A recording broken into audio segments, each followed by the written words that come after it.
Hello, everyone. Welcome to the Fandom Post Radio Podcast. I am your engineer, Kate, and joining me this week is... I can't see the window that tells me who's here. Wait, here we go. Brandon. Yo. And Kestrel. Hello. And Mark. Howdy. And Kane. Hey. And we are here to talk about the spring 2026 anime season. There's a lot of shows. There's never not going to be a lot of shows until, like, everything falls apart. They need that money. Number must go up. Anime number must go up. That actually reminds me to put another thing in the news doc that I did not have in. This should be a fun conversation topic. God. Uh-oh. Only a little ominous there. This bodes well. That's incredibly anonymous. I'm terrified. Before we get into news, I wanted to tell Kestrel that my brother and I have finally started the greatest anime of all time. And that is The Legend of the Galactic Heroes. Oh, yeah. Oh, nice. How are you watching it? That's a don't ask, don't tell kind of thing. So, my brother... Not everyone has the super legendary collector's edition, Kestrel. You know, I should have bought like 10 of them because I just saw one that actually sold on eBay for $3,500. Jesus Christ. How much did it cost when it first $800. came out? Oh, okay, yeah. So my brother asked me if it was a good show, and I said yes, and I said why, and he went, I may have acquired it, and then that's it. You didn't ask any questions. All he had to say. No, I'm not asking anything. But in terms of like the how, we're doing watching the two like prequel / start movies, and then just watching the show from episode 3 onward, which apparently is the widely accepted order to do so. Yeah, whatever. It works. Yeah. Yeah.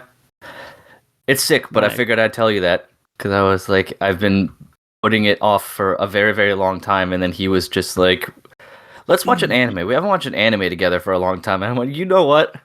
Let's just do this old space opera / political simulator. 110 episode OVA. You've been putting it off for longer than you've been alive, in fact. Yeah. So far, so good. Another compatriot on the Yanwen Lee train. Let's go. Oh, yeah. Yeah, it is a little bit funny how incredibly Nazi-like the Empire and like the Imperial forces are. Even Emily was like, so everyone is just German on this side, aren't they? Like, yeah, they are. They love that shit. Oh, yeah, they love that shit, and everyone's like blonde hair, blue-eyed Aryan, and has 6 surnames. Like, oof. Yeah, we're Team Yang Wen Lee over here, so. Of course, yeah. Yeah, that was just what I wanted to get in before we went to the news, so I didn't miss my opportunity to say anything while we were doing the actual episode. You've made Father proud. It's all I ever wanted. Is that our segue to talk about news? I guess so. Yeah, start with segue, but start with the apparently bad sounding news. Oh, I put it in chronological order, but we can start with that one for a segue. I mean, obviously, the first piece of news is the good news that Kane has finally started Legend of the Galactic Heroes after 38 years. Yep. But first piece of news that we're going to just segue into here is Toho has announced a shift to its anime mass production phase, and they are aiming to reach a quota of 30 seasons per year by 2032. I didn't even look at that news when I made that statement earlier about how much anime it was. That reeks of AI. Uh-huh. Yeah, uh-huh. Oh, it's sloppening time. The sloppening is here. Oh no. That sounds awful. What'd you say, 30 seasons per year? Yeah. Do you have any like ballpark of what they do right now? Or really, like, what's even the most prolific like producer right now? Is that somewhere close, or is this just completely out of left field? haven't really done the research. I would guess Toho is getting up there. Aniplex is probably kind of the golden evergreen top producer. But that's, 7 to 8 per season, which seems a bit high. There's not enough viewers to go around for all this stuff. They're gonna have the problem that the video game industry has, where there's too many things and not enough eyeballs. Eyeballs on anime right now. Yeah, but I feel that much. That's awfully high. No, you flood the market, and it's kind of the Disney Marvel approach, right? You just flood the market, and all you need is one thing to hit. Yeah, you flood the market until the market crashes. Yeah, we worry about that when the market crashes. Ugh. Like, as long as we're ahead. Yeah. I'm glad you said Disney. Because I was gonna say Roger Stone, but totally, similar things. Sure. Flood the zone with shit, and then just see what floats to the top. Exactly. But, yeah. And you can spend, $300 million on everything, but if one thing makes $3 billion, then you've made your money back. Kestra, was it at all outlined how they would accomplish this, or is it just all assumed AI apocalypse? I'm sure it's AI. I mean, yeah, I think that is the assumption. I don't think they've talked much about it. Just investor speak. Let's see, full-blown mass production phase. By February 2029, company expects to reach a quota of about 20 anime seasons released per year. Okay, 2029, all of the investment into these data centers will have crashed, I hope, by then. So we'll see. Yeah. We seem to be inching closer and closer to that day by day. I can only hope. Yeah. Optimistic thinking. Are they also just going to be making original stories too? Because we already get so much anime right now that there's still obviously like stuff out there that need quote unquote needs an adaptation. But we get some pretty shitty anime right now. Oh yeah, absolutely. Yeah. They could probably call it original in like big quotation marks. Right, yeah. But it's not pulling from original, As original as any isekai in the past 10 years. Yeah, that's true. I say just do an isekai. You don't even need AI for the story. Just go like isekai, fill in the blanks and then go from there. Yeah, just Mad Lib it. Yeah, exactly. Mm-hmm. They haven't gone into any specifics around that. But yeah, I would guess that it's still going to be primarily adaptations and a few originals sprinkled in, probably, because that's kind of how the anime industry has been for the past, 25 years. Yay! Boy, oh boy. I can't wait for the flood of memes based off of animes coming in, and dudes have 8 fingers on one hand and their other hand is just like a hot dog in frames and things, and everyone is just going to be like, well, what are you going to do? All going to be still. These anime characters look strangely like Charlie Kirk. Oh no! They're all going to be, still shot, or quick cut, because everything that is made with AI, they can't maintain for more than 5 seconds a shot at 5 seconds at a time, because it'll just start falling apart. So that's the thing. It's all like investor pitch amount of time. You can show them a 3-second clip and they're like, impressive. And it's like, wait, we have to do a 24-minute episode? Yeah, it's the sloppening is upon us. Is it weird that I almost hope it's AI, because I'd rather have AI failures than incredibly underpaid animators being forced to do 30 seasons a year? Yeah. Either it's AI slop or a bunch of people just die from working. Yeah, this is very rock in a hard place type situation. Are they dying from overworking for my enjoyment? Yes. Depending on how bad your taste is, potentially. You guys know the things I watch. Mark's the problem. I will say that I'm watching 15 shows, Mark is watching 7, and we have 0 overlap. Oh, I actually don't think I have overlap with anybody anyone. on Nope. anything. Yeah, Zero overlap with anyone. Yep. this is gonna be an interesting night. a long night. We're all gonna give our own little like AI pitch. It's like, all right, if this anime put it in this algorithm, this is what it was. Like, I'm pretty is sure I impressive. watched 2 shows that nobody else, like, and not even seriously, I just wanted to check them out. Yeah. I don't think they're on anybody else's lists either. So, Which, I mean, usually your role is to watch the things that no one else is watching. So. yeah, but, like, I feel like even, man, how much shit is there out there? A lot of shit. Apparently not enough. Toho Yeah, thinks not not enough. enough. Yeah. Okay, great. And you know what? They're not going to be the only one doing this. Of course So, not. No. so we're in for some crazy times. We're gonna be here in 2029, and Kester's gonna have 45 shows on his block. No, I'm retired. I swear I'm retired. It's going to be 45 shows, and 7 of them are AI generated One Piece spin-offs. No. Oh, no. Oh, God. But if they're canonically connected, then I have no choice. Exactly. Yeah, you can't resist because they That's how actually. Marvel got me.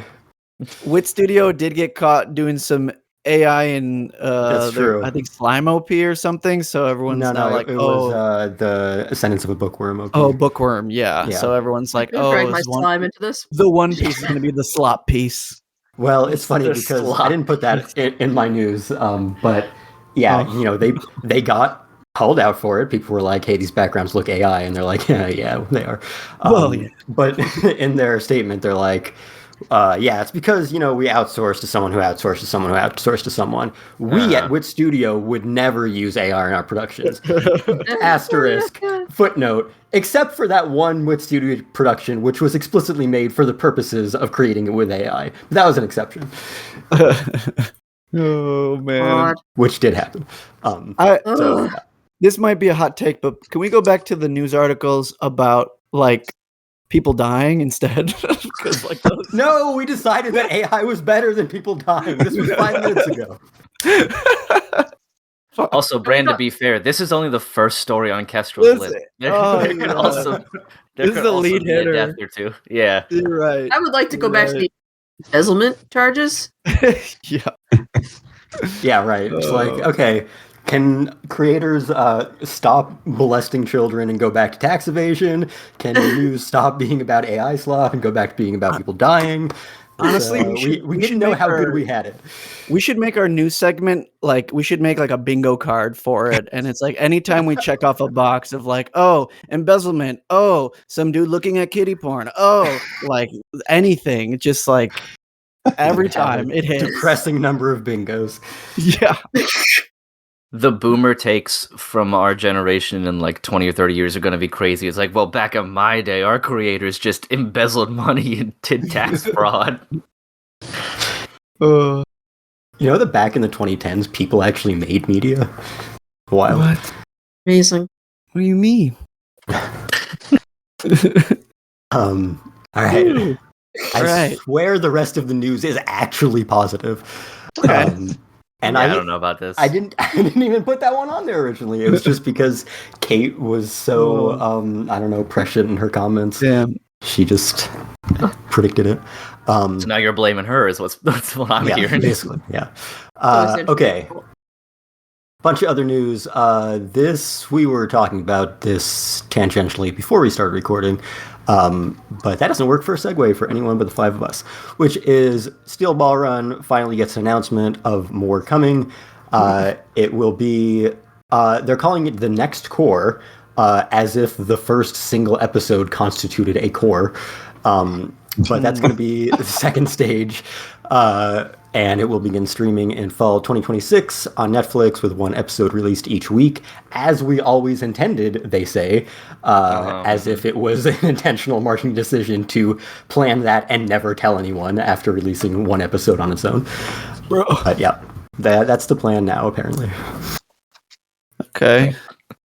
I mean, So what do we think happened here? Yeah. Right.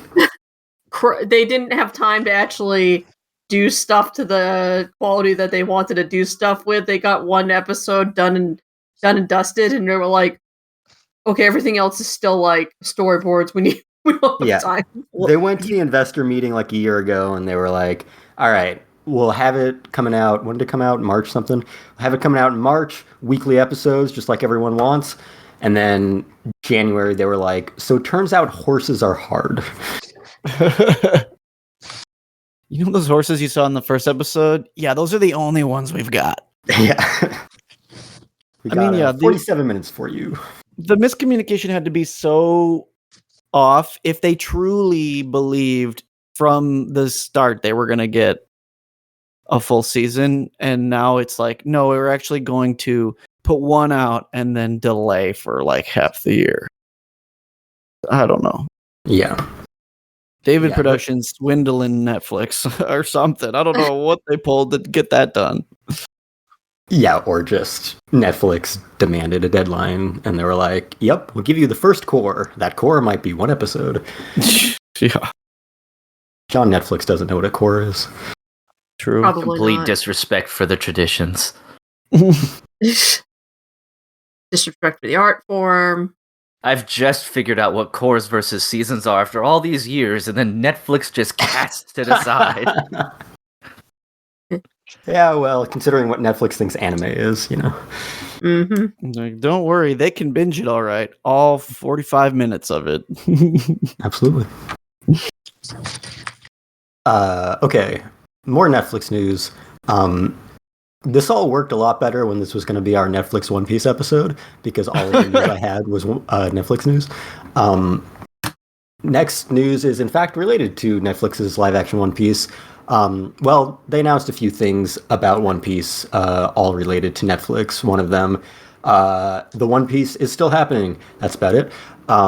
Also, the next season of live action is coming, I think, fall 2027. It's going to be called Battle for Alabasta or something. And the more significant piece of news, I suppose, is that they're going to be releasing a Lego TV special September of this year. So this is One Piece, the manga, the anime, the live-action series, the Lego line, the TV special. That's Hell yeah. So yeah, I'm sorry, I did not actually watch anything about the Lego announcement, but it's Lego One Piece based on the live action, right? Yes, it's based on the Lego line, based on the live action One Piece series, based on the anime One Piece, based on the manga One Piece. Oh my god! All right. Yep. Yeah, I saw that as well, and then I was like, man, I do like Legos, but not this much. I thought it was cute, the little preview they had, and at first I thought it was a joke, to be perfectly honest. Like, I thought it was like a concept or a late April Fools or whatever, just because it an felt advertisement for a Lego set. Yeah, something like that.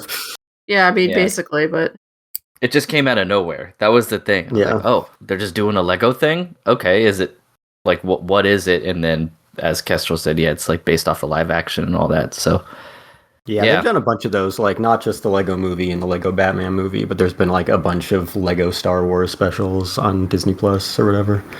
So I don't know. It's probably pretty easy to rig Lego models. They've got that website where people can make all their own like Lego creations, and then people vote on it, and then Lego just decides if they're gonna make it or not. So yeah, that's how you get cool shit like the Jaws set. Yeah, it's a cool idea. It's just it's a testament to what Kestrel was saying. It doesn't take much to like rig them up and get them going. It's like, no, not really. I like the fact that they were just like, we'll have consumer figure out what sets we should release, and we don't actually have to do anything. Yeah, tell us what you'll buy. Absolute genius. All right. Next piece of Netflix news. Arguably not much news out of this, but Netflix has confirmed that their live-action Gundam film is filming, and the full main cast has been announced. So, like, they don't attach any characters to any of these actors. No. And I would guess if we are to assume that the order is based on like billing order, that it's not going to be existing characters, or at least not an existing story, because Sydney Sweeney is the first mentioned. That just means she's Sayla, bro. Yeah, it's a Sayla side story. I mean, it could be. But yeah, so the people they've announced are Sydney Sweeney, Noah Centineo, Jackson White, Shioli Kutsuna, Nonso Nozier, I don't know, Michael Mando, Javon Walton, Alexander Rudinsky, Ida Brooke, Gemma Chua Tran, and Jason Isaacs. Yeah, so I would guess that, the thing that makes the most sense for them to do is just a completely original story. They could set it in the Universal Century if they wanted to, but I don't feel like they have a huge amount of motivation to do so, because they're, primarily targeting a Western audience, and only Japan really cares that much about the Universal Century. Gundam is one of the few franchises in which it is the norm to just create a completely new universe and still have it be part of the franchise. So given the carte blanche that implies, make a robot with a V on its head, have a blonde guy in a mask, maybe say that war is bad. I feel like that's the obvious route to go, is just, yes, cool robot action. Do you think they're gonna completely forget the war is bad part? They might forget the war is bad part. They might be like, war is bad, but it's also kind of cool. It's kind of cool, though. I mean, but that's like every Gundam is like, war is bad, but it's also kind of cool. But also buy our model kits that could be war. Yeah. 100%, yeah. That is kind of the Tomino Miyazaki dilemma, is war is bad, but goddamn war machinery is awesome. I can see them doing something similar to like Legendary Godzilla, where it is very much just like based in America. So that's kind of like what I'm expecting anyways. But I'm going to hold my tongue until I see a trailer. Yeah. Yeah, I mean, we know how these things go with, the countless live action adaptations that never were.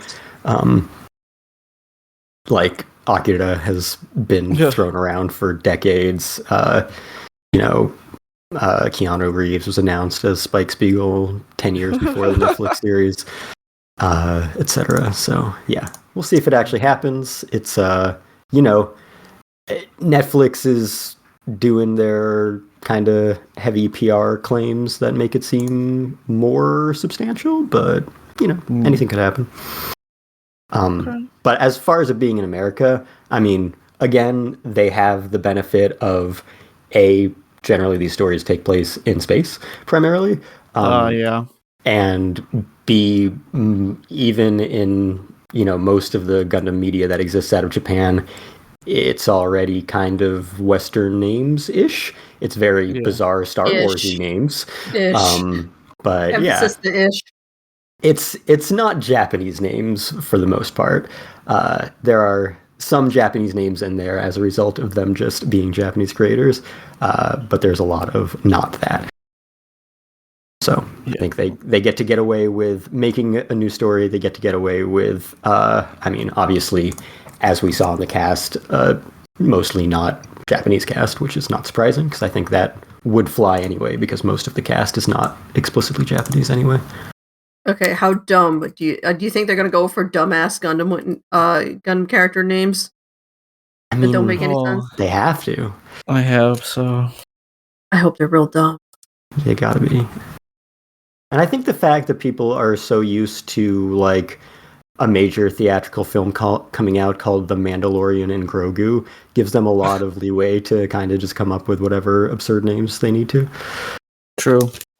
Just hire whoever it is that comes up with all the names for Rocky movies.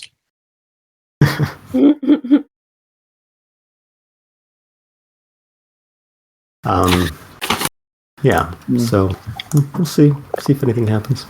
Okay.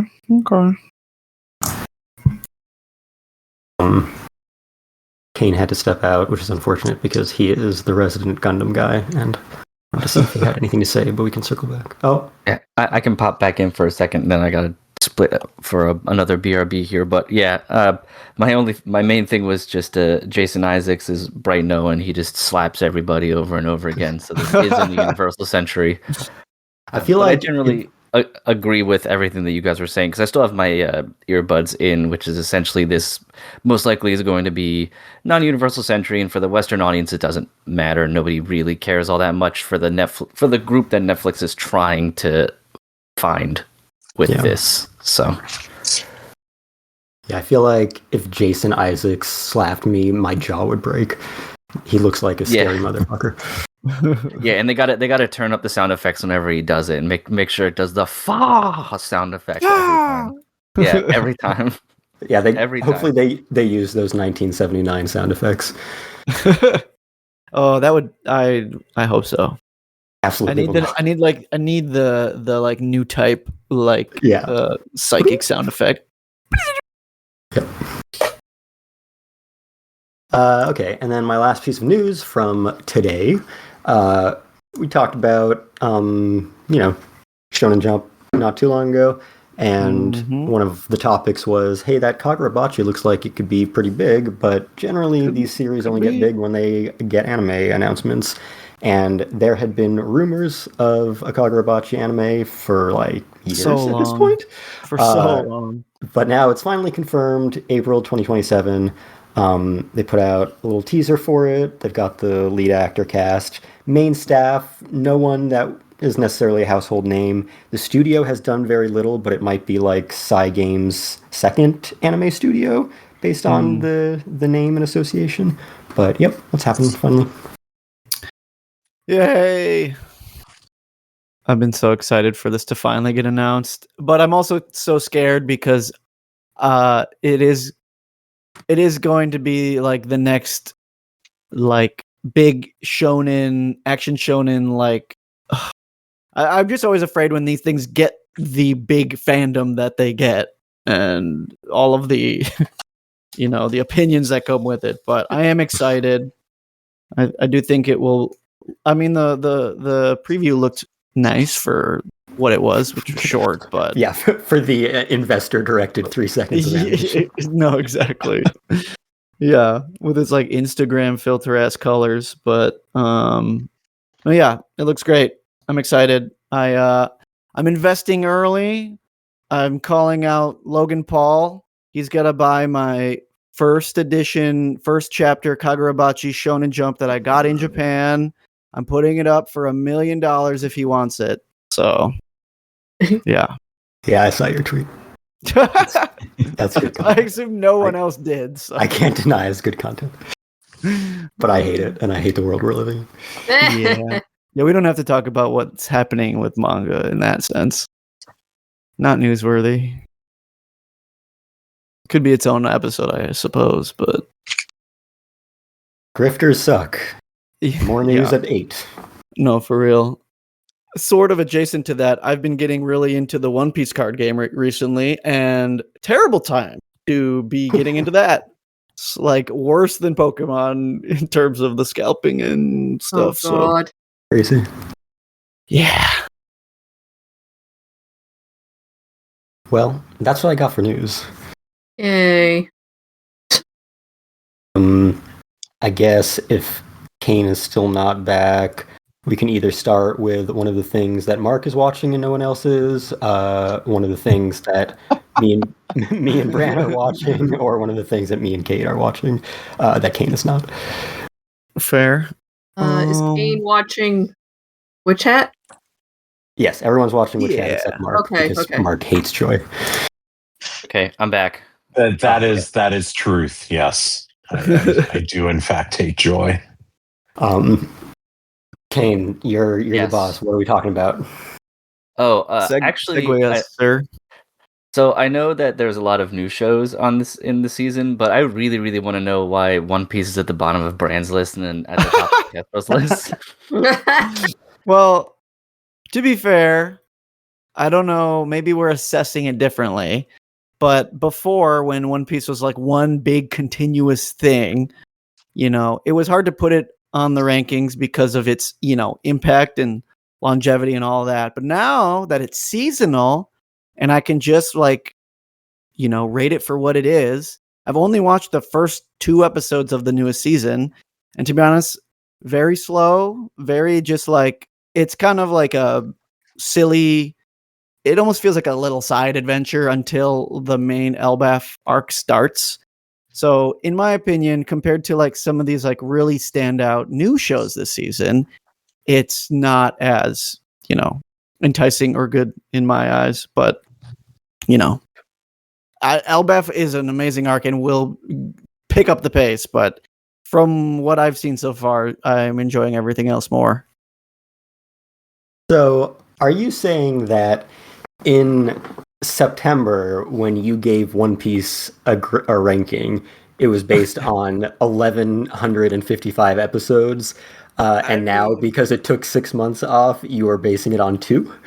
No, but to be fair, Egghead was popping the hell off back then. So I think it was more well earned, whereas One Piece is still getting its legs. And I did have a bit of an issue with the fact that they were like, okay, we're going to go seasonal. And maybe it was a little too optimistic to think that would mean they would,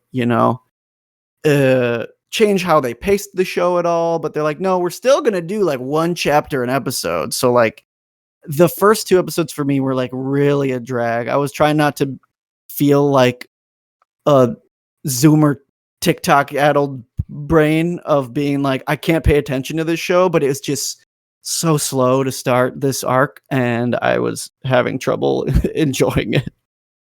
That's fair. Yeah, I mean, I think I probably am not properly evaluating it as quote unquote One Piece season 2, as the memes go. That's insane. Yeah. Oh my god, I didn't think of that. Yeah, and there's lots of memes that One Piece had a pretty solid 1,155 episode first season, and now it's finally on season 2.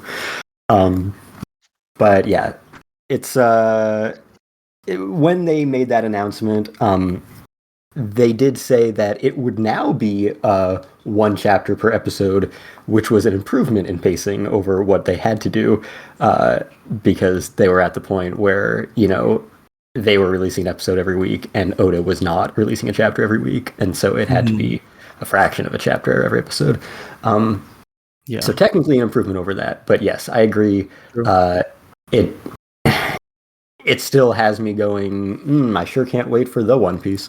In theory, unless any of the things that could go wrong. I'm probably not properly just focusing on these few episodes that we've gotten so far, which there've been like 4 maybe at this point, 3 or 4. Well, that's part of my evaluation too, is I am not all the way caught up, so I'm sure things have picked up a bit, but just off of what I've seen, and also just it is so hard to compare certain pieces of quality, because like I also thought the opening and ending themes animation wise are kind of weak this season compared to, I don't know, the Egghead ones were so good. Well, the first Egghead one, was exceptional. The first Egghead one was like amazing. I don't know, this one, I don't know. I'm waiting for One Piece can take some time not in the sun, For sure. So that's why I put it where it is. I feel like there's some sun god joke in there. I was trying to make a Nika reference, and then I gave up on it very quickly. Gotcha. But I think lost at everyone here. I think of the 4 that have aired of this season, I thought the first one was great. I thought the next 2 were pretty weak, and then the latest one was pretty good. So I guess if the truth is, I just put One Piece at an A on my list every season, and if nothing else deserves an A or higher, then it inevitably becomes number 1 by default. So I should probably start evaluating more of the 12 or 13 episodes, or the 1 to 13 episodes starting at the beginning of this season is what I'm evaluating. I guess I should start doing that more. It does feel like a orchestral stamp of approval. So It is nice seeing it there every time we record. It's been a long time. It's been 6 months since it's been on my list. but yeah, it is kind of like, you know, that's the bar, that's the standard of quality. Can anything top One Piece? And, you know, it wasn't airing last season, but certainly I had an A+ on my list then, so wouldn't have been number one. But yep, I'll take that into consideration. Yes. I'll give Bran the win on this one. It is not at all a dig at your consumption of One Piece. It's just why it's at the bottom of my list for this. If I were to average the 4 episodes, I don't think it would be at the bottom of my 15, but it would be closer to the middle. Yeah, I will say you did say the first and latest episodes were good. I do like, because it is far and few between that you get actual Straw Hat time. Yeah. So like getting an episode where like Nami and Usopp are like have the majority of screen time for a moment is nice, especially because, you know, Usopp's whole thing was like Elbaf is where he dreamed of going, and it's like, okay, at least they gave him this moment, because to be honest, he really doesn't get much more going forward so far. But we are once again in the same arc in the manga as we are in the anime. So yeah, and that is why I think it is hard for them to change how they pace it, because if they did like 2 or 3 chapters per episode, I mean, we'd catch up to the manga very, very quickly. Which is fine now that they've accepted that going seasonal is a thing. Like, they could just do 1 core a year. Yeah, and have it taste great. But I guess if it's already being remade, then why bother? They want the money, though. They really want the money. No, I thought the first episode was great. I thought the latest episode was fine. But, you know, opening it with like the cold open, the scenes from Little Garden, especially coming right off of season 2 of the live action. And then transitioning that into the modern day. I thought that was just like, you know, all of the payoff of finally getting to Elbaf. It really drove that home to the longtime fans. I know it's easy to glaze like Oda foreshadowing, but it is just amazing, and there's no way at all that he is making it work this way. But the fact, like you mentioned, that we just covered the Little Garden in the live action, and then they're getting to Elbaf in the anime. It's just like, oh, the way all this comes together is so cool. But and I will say also, to the next 2 or 3 episodes being weaker, the Block Kingdom stuff kind of sucked in the manga too. So I'm not that surprised. Yeah, it was like a weird rug pull where you're like, oh, I'm so excited for Elbaf, and then you're like, wait, what is this? Like, what's happening? Wait. Not only did we just have Little Garden in the live action series, and now we have Elbaf in the anime, but we just had a Lego One Piece special announced, and now they're in Legoland in the anime. Okay. Wow. That's insane. Wow. Goda for sure. That's crazy. And you know what? Forget what I said. We are going to glaze him. The foreshadowing. Yep. All right, I'm gonna go spend $1 million on a slabbed One Piece Shonen Jump. Yeah, I'm gonna go spend $500 more on cards. Anyway, that's One Piece. I'll put it lower next time, probably. I hope it goes down to 15, and there's no reason why. It's just now it's 15, and now it's back up to 1, and now it's 15. And I'll have dropped like 5 shows by then, so it'll just be 1 through 10, and then One Piece at 15. Cool. So another one I wanted, even though I'm not watching it, I actually really want to hear about it, because it's a manga that I've passed on the Shonen Jump app tons of times, and that is Akane Banashi, if that's how you pronounce that appropriately. Which is ironically also the one that Castro and Brain are watching and nobody else is. But I think it's because the art attracted me of the manga, but I never took the time to read it, because I'm just passing it while I'm getting to the thing I actually want to read. But I notice it's almost always on the front page too of the Shonen Jump app. It's like, here it is. Here's that thing that you keep passing. So is that the Rakugo show? Yeah. Yeah. It's so obtuse to me. Yeah, it's we talked about it, or I mentioned it briefly in our Shonen Jump episode a while ago, but I personally think that it is one of the strongest manga in Shonen Jump right now. Just in terms of story, and yeah, the art is really nice. It's nothing like mind blowing or anything, but I think the story has been consistent. The character development with Akane has been really engaging the whole time, even if most people don't know what Rakugo is. I think it had a bit of it said weird peaks throughout the last decade or so in anime when a random show will mention it or be about it. But I think it is a very strong contender for top 3 of Shonen Jump right now. So that's why it's Big 3. Big 3. I think could be big 3. With Kagurabachi on the way, but no.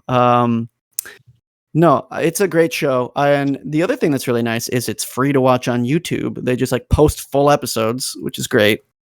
But yeah, even I feel like if you have no idea what Rakugo is, it's a really entertaining story. And the first episode is a great introduction to the characters and what her motivation for the whole story is. Yeah, just a really, really fun and interesting and different kind of show than what Shonen Jump is usually going for. So it's funny. I hear a lot of people saying yeah, it's so great that it's just on YouTube. YouTube is the only streaming platform I've never paid for. If I watch it on a streaming device, it has ads.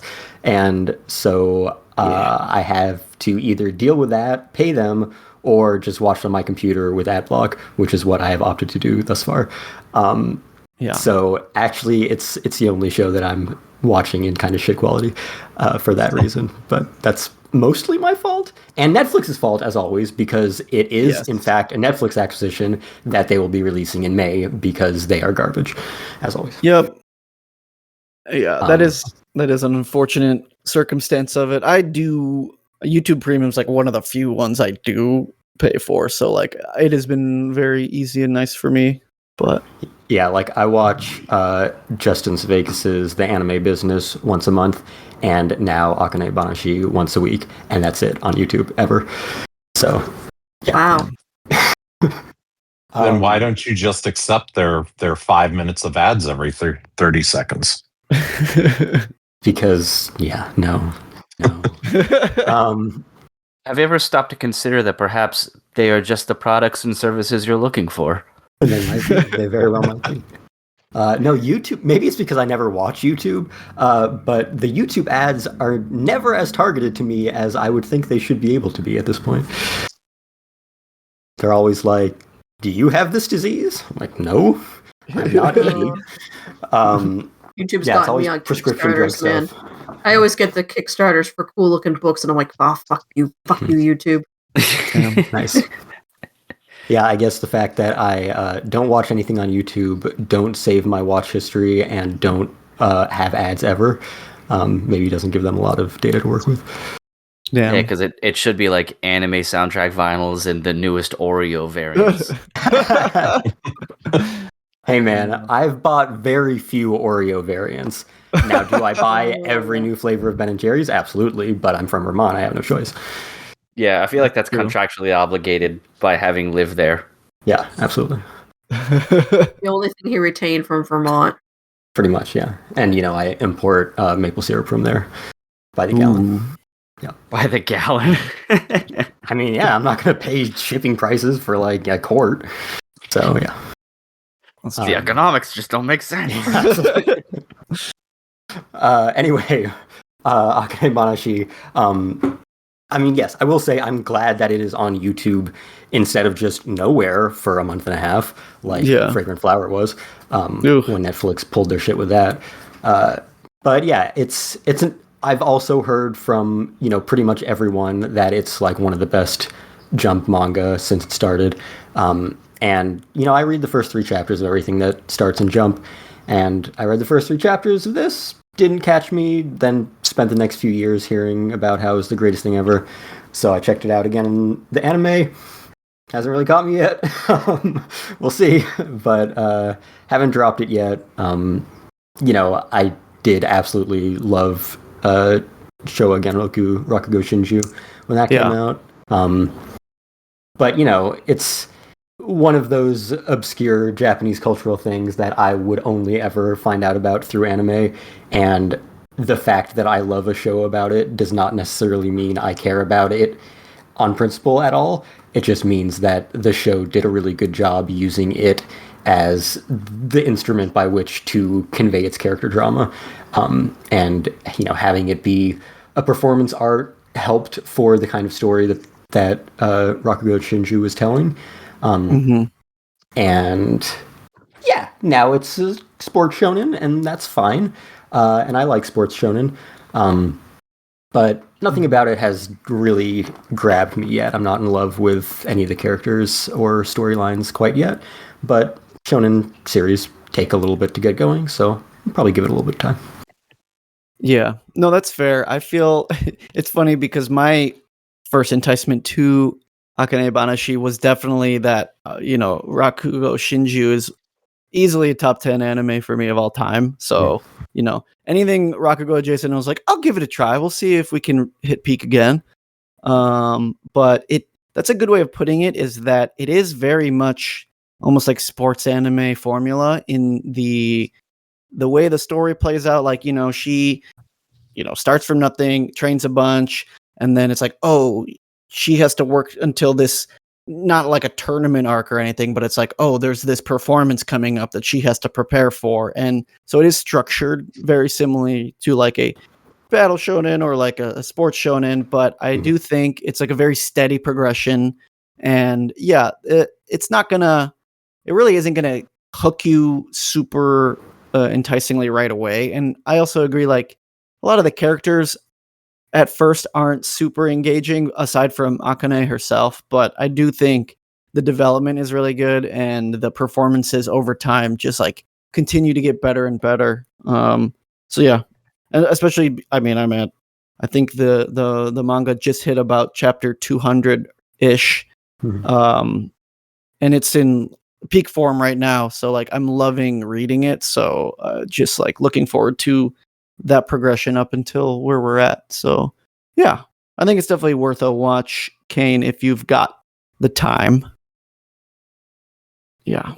I always try to make time for interesting like new shows or other experiences and things like that for manga and stuff. I just thought it was interesting that it kept coming up, and when I like read the little blurb on Shonen Jump, I was like, this doesn't feel like it should be in this magazine, so maybe that's a good thing, like that they have it, or there's like some element that I'm missing from it. It is unique. Jump piece. It is shonen manga / anime, but it's draped in artsy clothing, so it definitely is on that formula. But it's good. Cool. Yeah, I'll have to give it a shot then, because it sounds interesting enough. I didn't really get into the last show, Showa Raku, as much. I remember watching a little bit of it way back when it aired, and it didn't quite do much for me then. But then again, maybe I'm just smooth-brained and I need a sports shonen angle to it. Not cultured, got it. Yeah, exactly. No, yeah, definite trash over here, man. Yeah. No, Yep. He's a tourist. I'm a cultural tourist. Yep.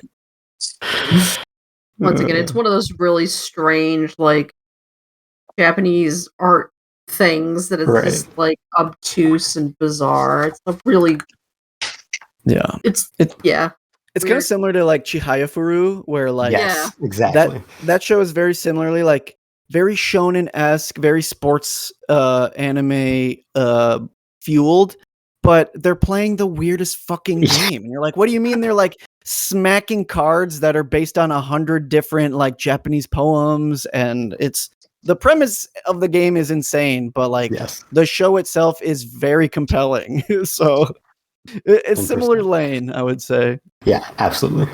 That is the best comparison. Yeah. Now, how do Yeah. the different storytellers display their power levels? I mean, kind of. I need to know if there are transformations. They honestly might have some like key type aura when they hit their stride. So like you got that to look forward to. There's some aura by episode 1, absolutely. Yeah. I'm hoping some of the audience members' clothes explode off at some point. That's kind of the one thing I'm missing. That's the true mark of excellence. Yeah, that's my benchmark for Why is keep watching. I have watched 3 episodes of this show and not a single person is naked yet. What is happening?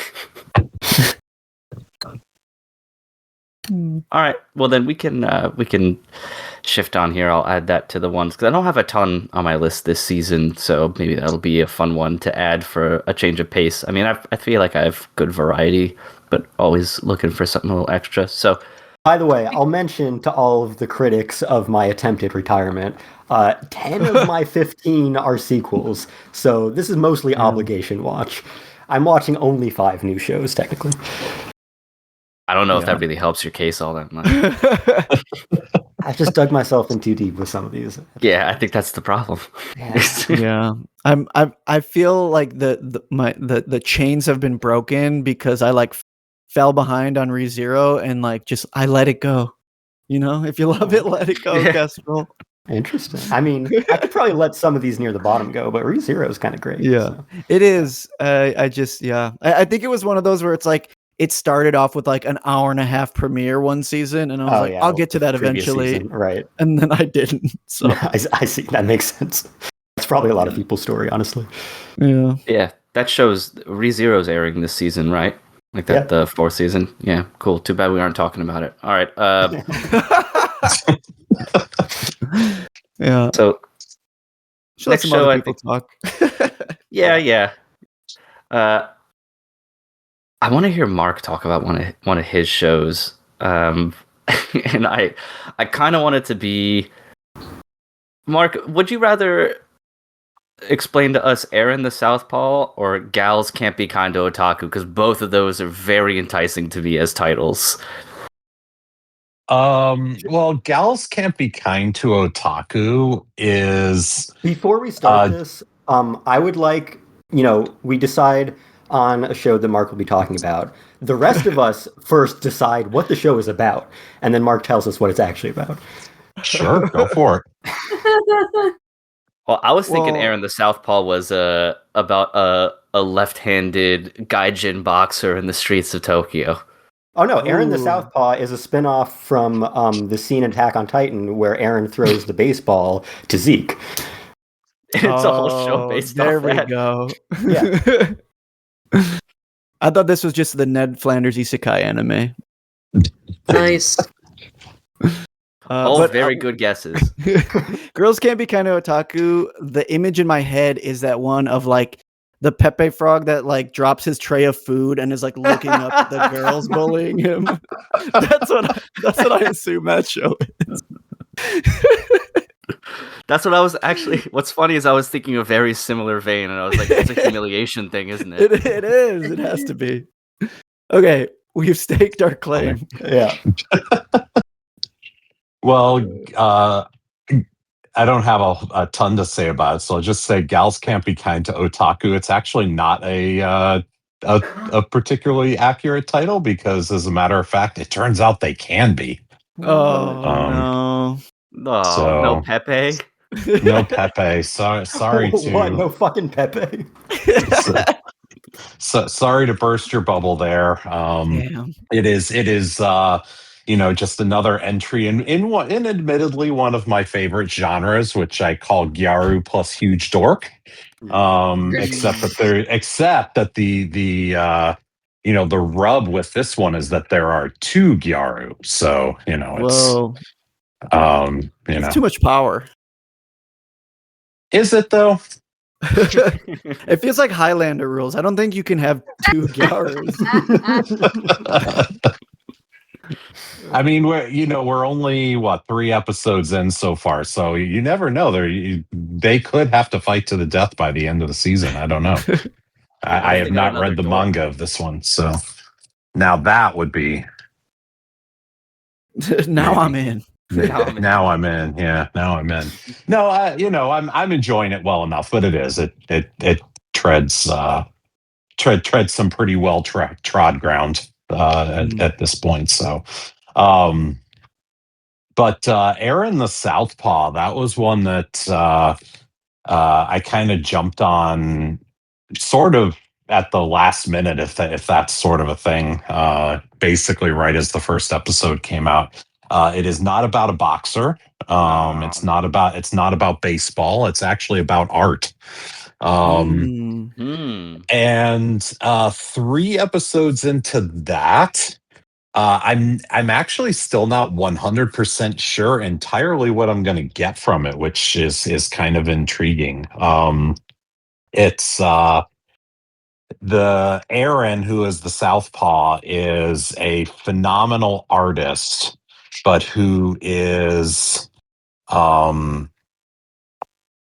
very down on the whole idea of art being sort of a career path, and that comes from her father was somebody who it really encouraged her art when she was young, but he himself was a failed artist, and never managed to achieve his dream, and he died at some point, but at this point we haven't really oh no, we did actually in the last episode. He was isekai'd, so he's probably in another world somewhere. He was hit by Truck Coon. That's what it was. Classic. Yeah, so we'll probably find him some other time in another world where he's using his art skills to get ahead, and be God or something. I don't know. So anyway, so she's in this weird place where she's an amazing artist and she feels compelled by art, but she hates it at the same time, and is desperately trying to quote unquote break herself of this curse. And at the same time, there is the guy whose name I'm now blanking on at the moment. He Because nobody knows that she is an artist, and he is generally considered to be the Koichi, that's his name. He is generally considered to be sort of the best artist at his school. He's very arrogant, he's very sure of himself, until one day he comes across some graffiti that she has painted, because she sees an art exhibit at the local art museum and she just gets pissed off at it and graffitis over their advertising there, and he becomes really entranced by it, and he's like, oh my god, this is somebody who's better than I am, and it sort of inspires him. And so they've got this kind of thing going on where he is desperate to do art professionally, whereas she is defeated by it, but she has the talent to do art professionally, whereas he's kind of merely okay. Anybody who really knows art, who sees what he does, are just kind of like, dude, you don't really have it here. And so it was sort of told from the perspective of it started out being told from the perspective of him looking back. We know he's talking from the future where he has gone into art and he's struggling now, and he's looking back and he's like, oh, if I had known then what I knew now, I might have made better choices. And it sort of starts off with them in high school, and kind of him getting inspired by her, and sort of the fight that they have between the two of them. And then the third episode last week, now we're suddenly in the future, which I was not expecting. I guess to the present now, where he is struggling and whatnot. And so I was like, oh, I wasn't really expecting that time skip now. And so And also weirdly in the last episode she didn't appear at all. So he still mentions her a lot.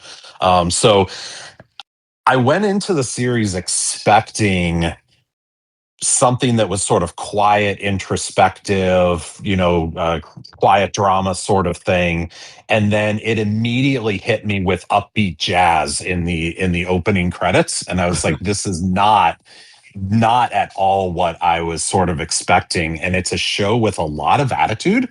It's definitely got a ton of personality, and I'm both, as I said, I'm both really enjoying what we're getting right now. The characters are really interesting. There's also a third character, Sayuri, who is part of the art club with him, who has a little bit more of a realistic take. And she is sort of following him around. It's kind of clear that she has kind of a bit of a crush on him, but she's also sort of defeated because he is only looking at Aaron the whole time in the way that she's inspiring him. So feels like she's going to be something kind of like maybe like a tragic character or something, where like she sort of can't let him go and he can't see her. But I'm kind of purely guessing on this because I'm 3 episodes in and I'm really not sure where I'm going with it or where they're going with it. And that's kind of what's interesting to me about it. So many shows with so many of these shows that we see, because there's so much homogenization and whatnot of the genres. Like, a lot of times you kind of know within an episode or two what you're getting, and this is not one that I really know where it's going right now. So it's kind of intriguing, and I can see it being something that's just incredible, something truly amazing by the time we get to it. I can also see us getting to the end of it and going, what the fuck just happened here? What did I watch for the last 12 episodes? So yeah, I don't know. It's a really cool show. It's a really stylish show. And as I said, it has a lot more attitude than I was really expecting, which is a pleasant surprise. So yeah, I like it a lot so far. Ask me again in 9 episodes. Yeah. It's one of those that it's like the whole point is like always keep them guessing. Never let them know your next move. Yeah, pretty much. And I know last week the third episode, which was last week as we're recording this, I was a little put off by the time skip because I feel like there's a lot of really interesting stuff that it seemed like it was setting up, and we've just kind of skipped over it. Like at the end of the second episode, Koichi and Sayuri had just been accepted into art school, which came. He is. They both signed up for a local art workshop from a guy who knows Aaron. And again, like particularly with Koichi, the guy running the workshop had been kind of like, you're basically, the criticism of him is that he technically is a good drawer, but he doesn't see things well. Like he kind of can kind of recreate something, but he can't create something. Is kind of the impression that you get. And so like so it came as kind of a surprise that they both passed the exam to get into art school, and it was like, oh, okay, this will be interesting. We're now going to move into the college arc and see what happens here. And it's like, oh no, actually now it's 6 years later, and he's getting his first design job. It's like, oh, okay.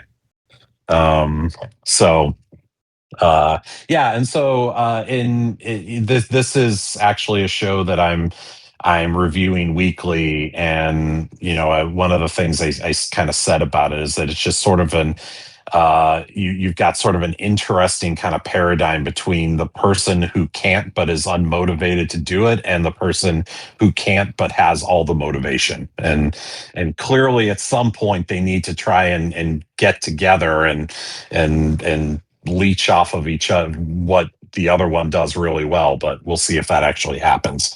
It does feel like kind of the way he's talking, the way the narrator is talking, it feels like we're not headed to a happy place ultimately. But again, we'll see. Yeah, anime that have to deal with art like this and Blue Period and things like that are always interesting because it's about, similar to what you were saying here, like being told that you don't have it or trying to figure out if you do have it to be an artist or a professional artist. And especially in this day and age, it's always weird to hear those things because it's like, well, who's telling you, like on what level can they tell you that you have it or not, considering you can become and make money as an artist drawing almost anything good or bad. So it's always interesting to see like what like perspective they're coming from on whether or not you are quote unquote good or what you can or can't do, and then how the characters perceive it and overcome it, either through becoming quote unquote good or just embracing the parts of their art that aren't good and then, you know, making something special out of it. In the end, it's always interesting. Yeah, and I think that's kind of part of sort of his. Again, I think part of the reason why people are sort of so down on him is that that's what he can't see is the stuff that makes it good or the stuff that doesn't make it good.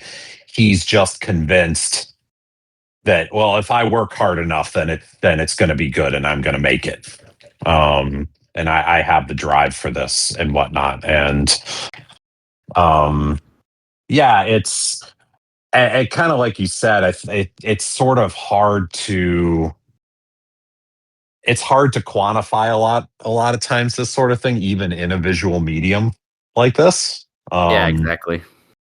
You know, because it's like we see what he's drawing, and he, you know, I have an art background to you know, to a certain degree, and you know, like I see what he's drawing, and I go, hey, that's pretty good. But it's also they're trying to tell us, oh, you know, again, his problem is that he can't really see things, and without actually being there, because this is just something on the screen, it's like, well, yeah, that I can't see what he's not seeing. If you're following what I'm saying, I don't even know if I'm following what I'm saying at this point, but No, I think I do. It's generally like it's hard as a viewer sometimes to determine what that is because for us, it's like, I think that art is amazing. And then everyone in the show is like, no, it's actually shit. And it's like, well, what am I supposed to do with this? It's kind of like the main conceit with AI too. It's like some people are like, it looks great. Oh, look at that. It's Pikachu with an assault rifle. It looks awesome. Like, well, it's Pal World or whatever. Yeah, literally. does it look awesome though? That's yeah. So yeah, it's, you know, it's a show that at least to this point in the season, I would recommend it. It's definitely different. It's got a very different vibe than a lot of stuff that you see, which I always appreciate. You know, I mean, obviously, I clearly, you know, personally tend to gravitate towards rom-coms and, you know, and things like that, and but I always am very interested in stuff that gives us something very different than what we're used to, which is, you know, part of the reason why, and we talked about this last episode or a couple episodes ago when, you know, when we were talking about Journal with Witch from last season. You know, part of the besides it just being a great show, it was also something very different from what you usually get. And at least to this point with Aaron the Southpaw, I'm kind of getting that similar sort of feeling about it, that this isn't normal, for a lack of a better term, and that to me has been part of the intrigue to it as well.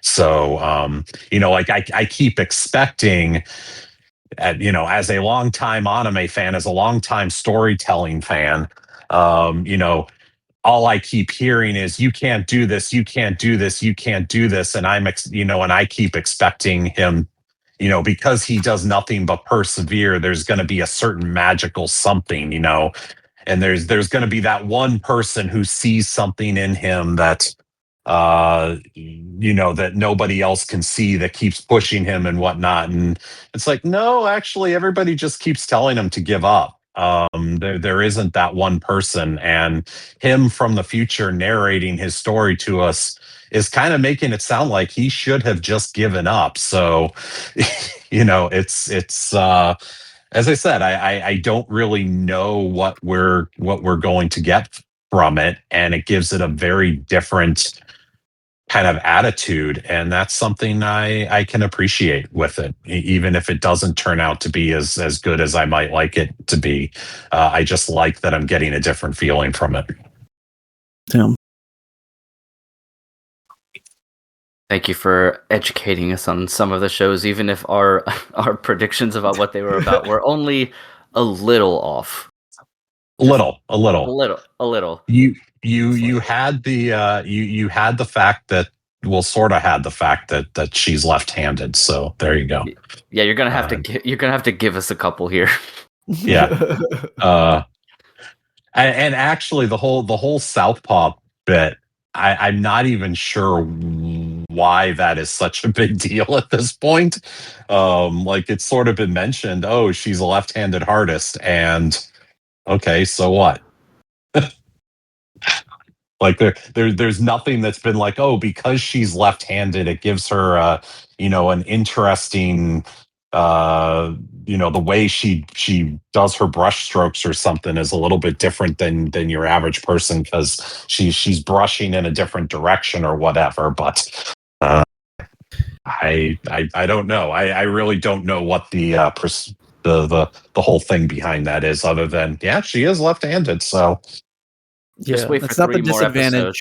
episodes. Yeah. Yeah, it's not the disadvantage it used to be, I would say. Yeah, right. I was So gonna say wait 3 episodes, and then it's gonna turn into a Shonen Jump, and she's gonna unlock the God Hand. Oh yeah, there's a devil inside this left hand of mine. I can't control it anymore. It wants to make really shitty art.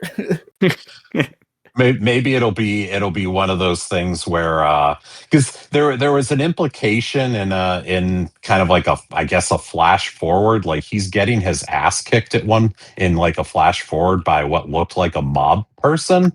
Whoa. So maybe she gets her right hand broken by some mob guy, and and they're like, haha, she'll never paint again, and she's just like, oh yeah, watch this. Boom, and then she paints something so good it blows their fucking heads off. Exactly, yeah.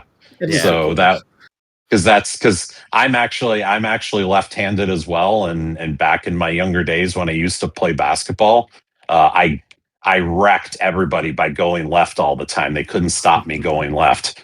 What they didn't know is that I couldn't go right at all. But because everybody goes right, they're just like, man, you are so good at going to your opposite hand. I'm like, yeah, that's totally what's going on here. Sure, why not? Yeah, just please don't guard me over here, or I'm absolutely toast. Exactly.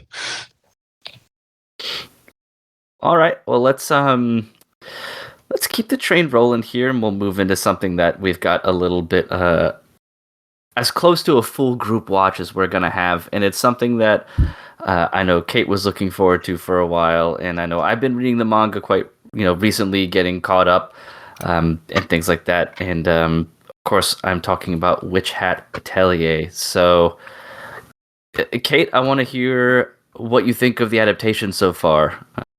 I am so relieved. I can't even begin to describe how relieved I am. This was one of those things where, for a good amount of time, it was being postponed and pushed back, and the people that were animating it were like, "Oh, I don't know about this," and then and it was only right before it was supposed to go to air, when they were like, "Oh, the whole thing is done and in the bag," and I was like, "Oh, okay." I was like, "Thank God, okay, that's good." Because this is one of those manga series that I was in on like right day 0, like the advertisement that she was starting this thing, and there was like an illustration, announcing the serialization of this comic, and I was like, that looks awesome. I can't wait for this thing to begin. And then I had to wait for it, obviously, to get licensed in English, and all the time that was going by, and it ended up being amazing. So yes, I am a longtime fan of this property, and I am extremely happy with how this adaptation is being treated. Yeah. I was so worried. It's always a relief when something you've really been killing for, or you've really been waiting for, and then it starts coming, and you're like, oh god, here's all the ways that you could destroy this. I hope this doesn't happen, and then it actually turns out okay. Yeah, it's been like very well done so far. Like the art is really beautiful. I don't know if the mangaka has like any involvement in that, but like that interstitial art in the stuff like right at the end of episodes when like the book closes is always really, really beautiful and looks just like it came right out of the manga and stuff as well. So visually it's been really, really good. Everything looks very smooth, and the colors are bright, and the colors they chose for the characters are just about what I would expect or assume, not having paid too much attention to any color stuff that's in the mangas themselves. That's what's really funny, because I know they've had color artwork of the girls before, and for some reason, reading the manga, my brain glossed over the fact that all the girls are like different color coded. Yeah. They have different color hair. They're like, the hair matches their eyes, and they're like, oh yeah. I'm like, that's kind of funny that they look like that, and now I have to deal with that on the daily every time there's an episode, because most of the time it's just black and white when you're reading the manga, and you're like, oh yeah, and then you see it like, oh yeah, I forgot Raicha's hair is like blue. That happened to me. That happened to me with Akane Banashi, because her main boy rival has like, in the manga, it looks like he would have white or blonde hair, maybe, and then he's got bright ass pink hair, and I'm just like, okay, I have to just deal with this now. The ones that always throw me are the ones that in the manga look like they'd have white or blonde hair, and then you see the anime or whatever, and they've got brown hair, and I'm like, come on, shading exists for a reason. Yeah. Coco did get kind of a weird hair color. I don't really mind it, but it reminds me of someone who has like blonde hair, but they just got out of a swimming pool. Yeah, she's kind of got the I spent too long in a pool, too many summer days in a pool situation going on. She's got a slight green tint to her hair. She is that blonde. But that's how she was also portrayed in all the color art too. So, yeah, it's just how her hair looks. Yeah. I think it had a very, very strong like first episode. I was wondering how they were going to like really animate and handle the swift action part where Coco does the forbidden magic and everything, because to me, at least when I was watching, I was like, this is the moment where people who aren't aware of the manga are going to be kind of like drawn in. I thought like this is the big action sort of denouement of the first episode. Like everything has been building up and very quiet and it kind of whimsical and stuff, and then you get like this girl essentially kills her own mom, for better or for worse, and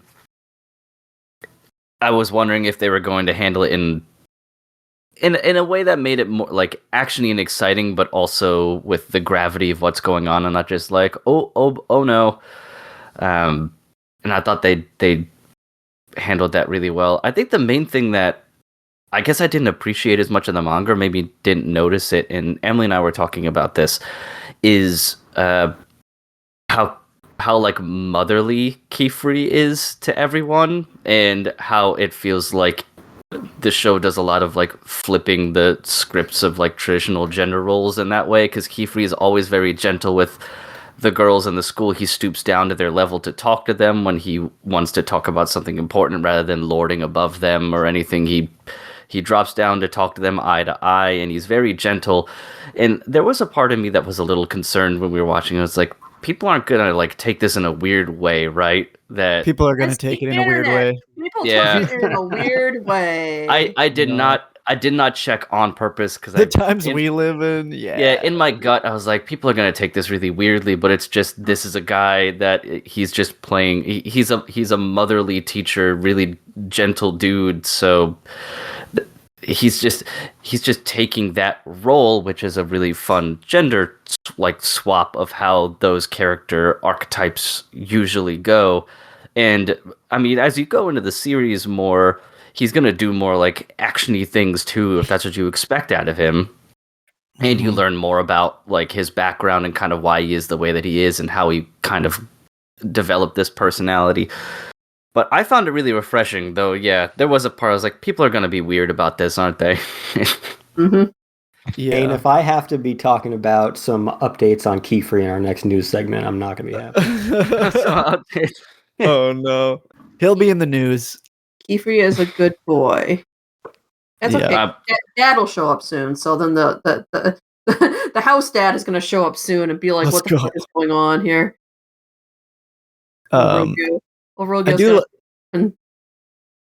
do like the way that they portray his, you know, like you said, very front facing, like motherly, but at the same time, anytime he's on his own or like talking to some of the other mages, it's like, oh, you're investigating that, and he's like, yeah, we gotta find him. And I'm just like, oh, there's some shit going on that we're not privy to yet. So I do like that double-sided thing going on to his personality.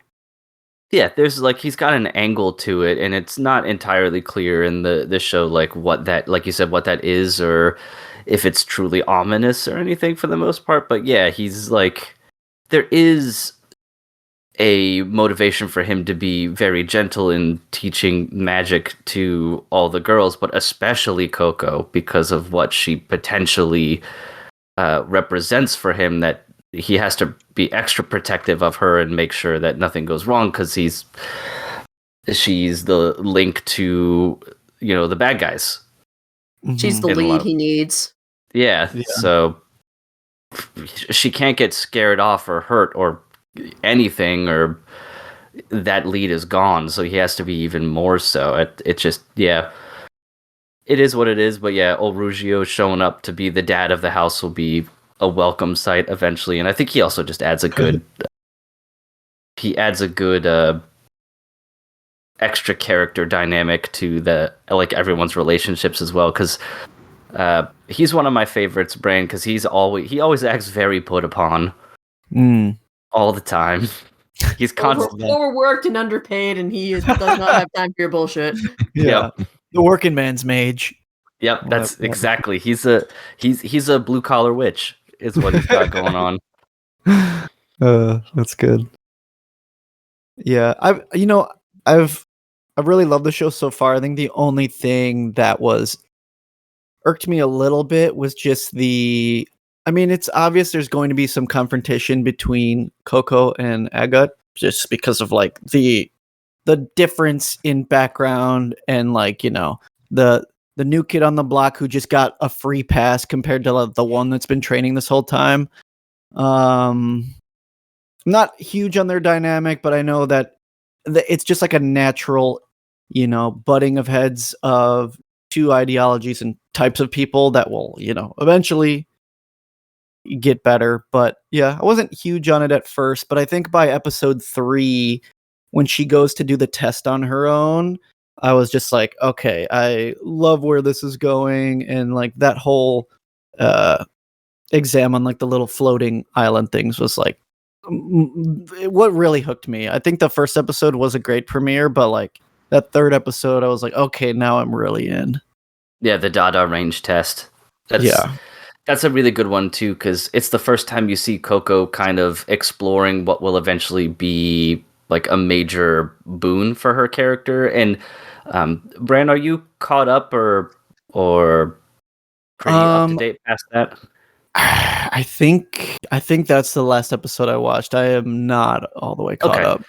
So then in the upcoming episodes, where the Dada range is a really, really good example of what is going to make Coco like really full of potential and talent, which is like she knows she's not good at drawing these things, but she absorbs the information to like draw that one line longer on purpose, even though it's considered like poor taste to do that at her level, it shows like a creativity and thinking outside the box that her lack of book learning is good for. Now, in the upcoming episodes, you'll see the opposite side of that at the same time, which I think is another really good character building part of it. You'll see kind of where her drawbacks are. Yeah. But yeah, the Dada range is really good for that. Plus, you also get introduced to Brush Buddy, who's like the cutest thing ever. So Yeah. My boy. Best boy. Emily told me that I need to be on the lookout for plushies immediately. I'm gonna have my coworker. Brushies. My coworker crochets. So I'm gonna find a pattern online so she can. Ooh. Yeah, that's gonna sell like hotcakes. Yeah. I like Agate as a character, especially as the show goes on. And Bran, yeah, you're right. It gets better and things evolve and stuff, and then you get a lot of good stuff later on about like why she is the way she is, like period. But I think she also serves an important purpose in that she's the only one really giving pushback to Coco. So I think it would be a little one note if everyone was completely welcoming of her like right away without any hang-ups. Yeah. No, that's fair, especially because like it's supposed to be such a, secret society that like, witches, the only difference is it's like a thin veil of like people knowing magic is real and not, or like who can use it. And the way that she just kind of was introduced into it and then immediately accepted into it, it is a little bit like I get why she's got to detract, that kind of person is going to make haters. Yeah, and not to mention she's already in the public eye as like the reverse Harry Potter, where he was like the boy who lived. She's the girl who killed her mom. The girl who killed. So yeah, it's everybody's looking at her like she's a loaded gun because she has not had training. She knows the secret. They're not doing what they do to everybody else who learns the secret that's not supposed to know the secret, which is immediately memory wipe them and send them back on their way. Give them the Men in Black treatment. Yeah, exactly. Yeah. You knew nothing. You saw nothing. I saw nothing. Yep. I also like that Agate is not outwardly hostile to Coco in a way that makes her like truly villainous. Like I think that's been handled really well too. Like she's just kind of cold and not really considerate of like Coco's feelings, but doesn't outright try to like or hurt her or sabotage her, just like neg on her constantly. She like, I think it's a refreshing way to handle that a little bit that you don't see all the time, where it's just like, this is the character that's the bully and they're just going to mercilessly bully Coco. It's like, no, she just at this point doesn't necessarily care if Coco lives or dies. And then she's like, that's the magic world, baby. That's what happens. Handles Coco as like an inconvenience in a way, which I think is in a way much more harsh than just outright antagonism.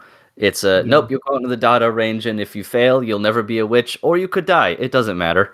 Like, whatever. See ya. Yeah. I love when she's all like, I did this on my own when I was 10. You should have no problem with it. If you have any kind of talent at all, see ya. And she knew what she was sending her into. Also, when you're a 10 girl, you're only like 12. Back in my day. Like you're 13 at most. That was like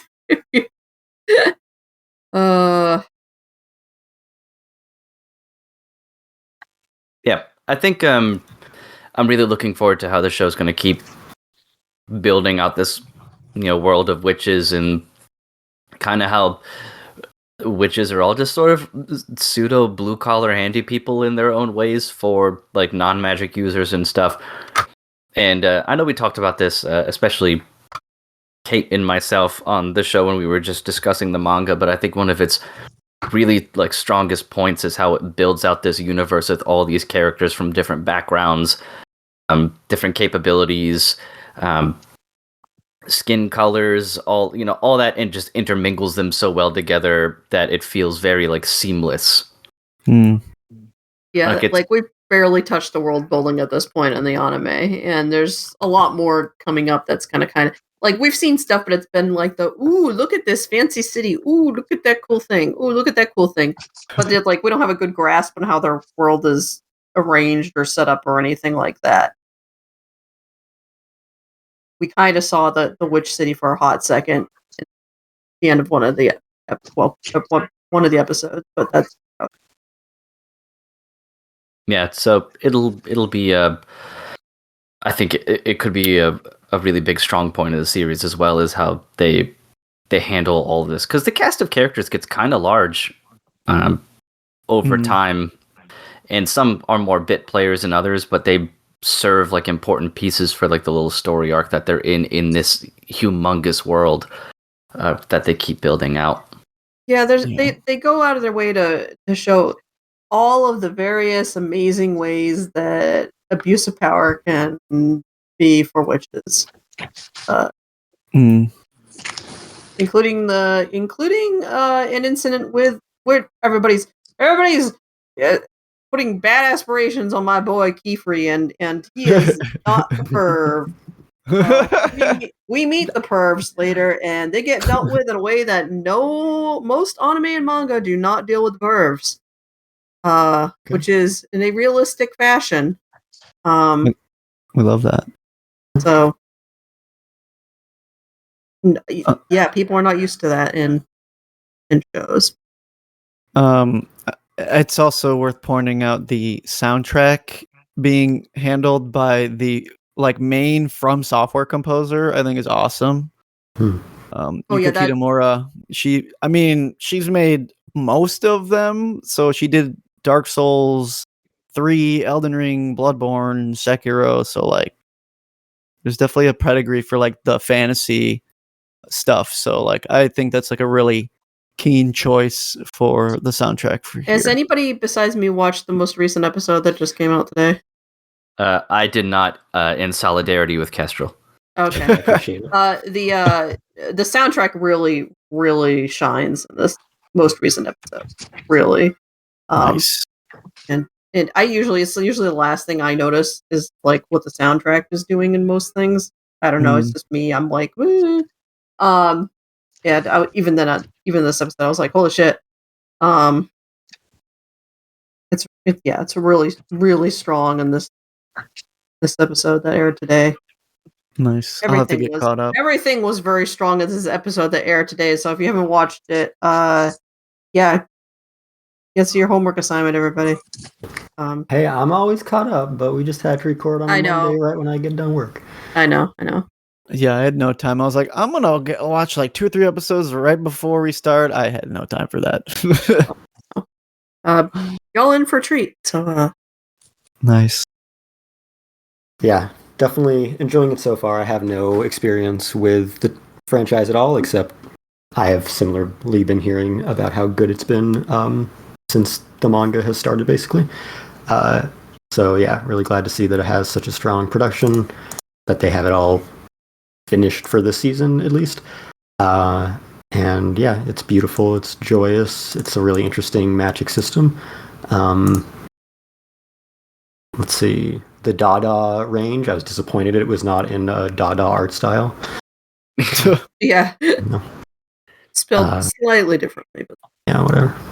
That's how they And yeah, I think the only other thing I have to say is I've only had Brush Buddy for a day and a half, but if anything happened to him, I would kill everyone in this room and then myself. Yep. Yep. Mm-hmm. I feel like they made Brush Buddy way more talkative in the anime too. He squeaks way more. In the manga, he's just kind of in panels.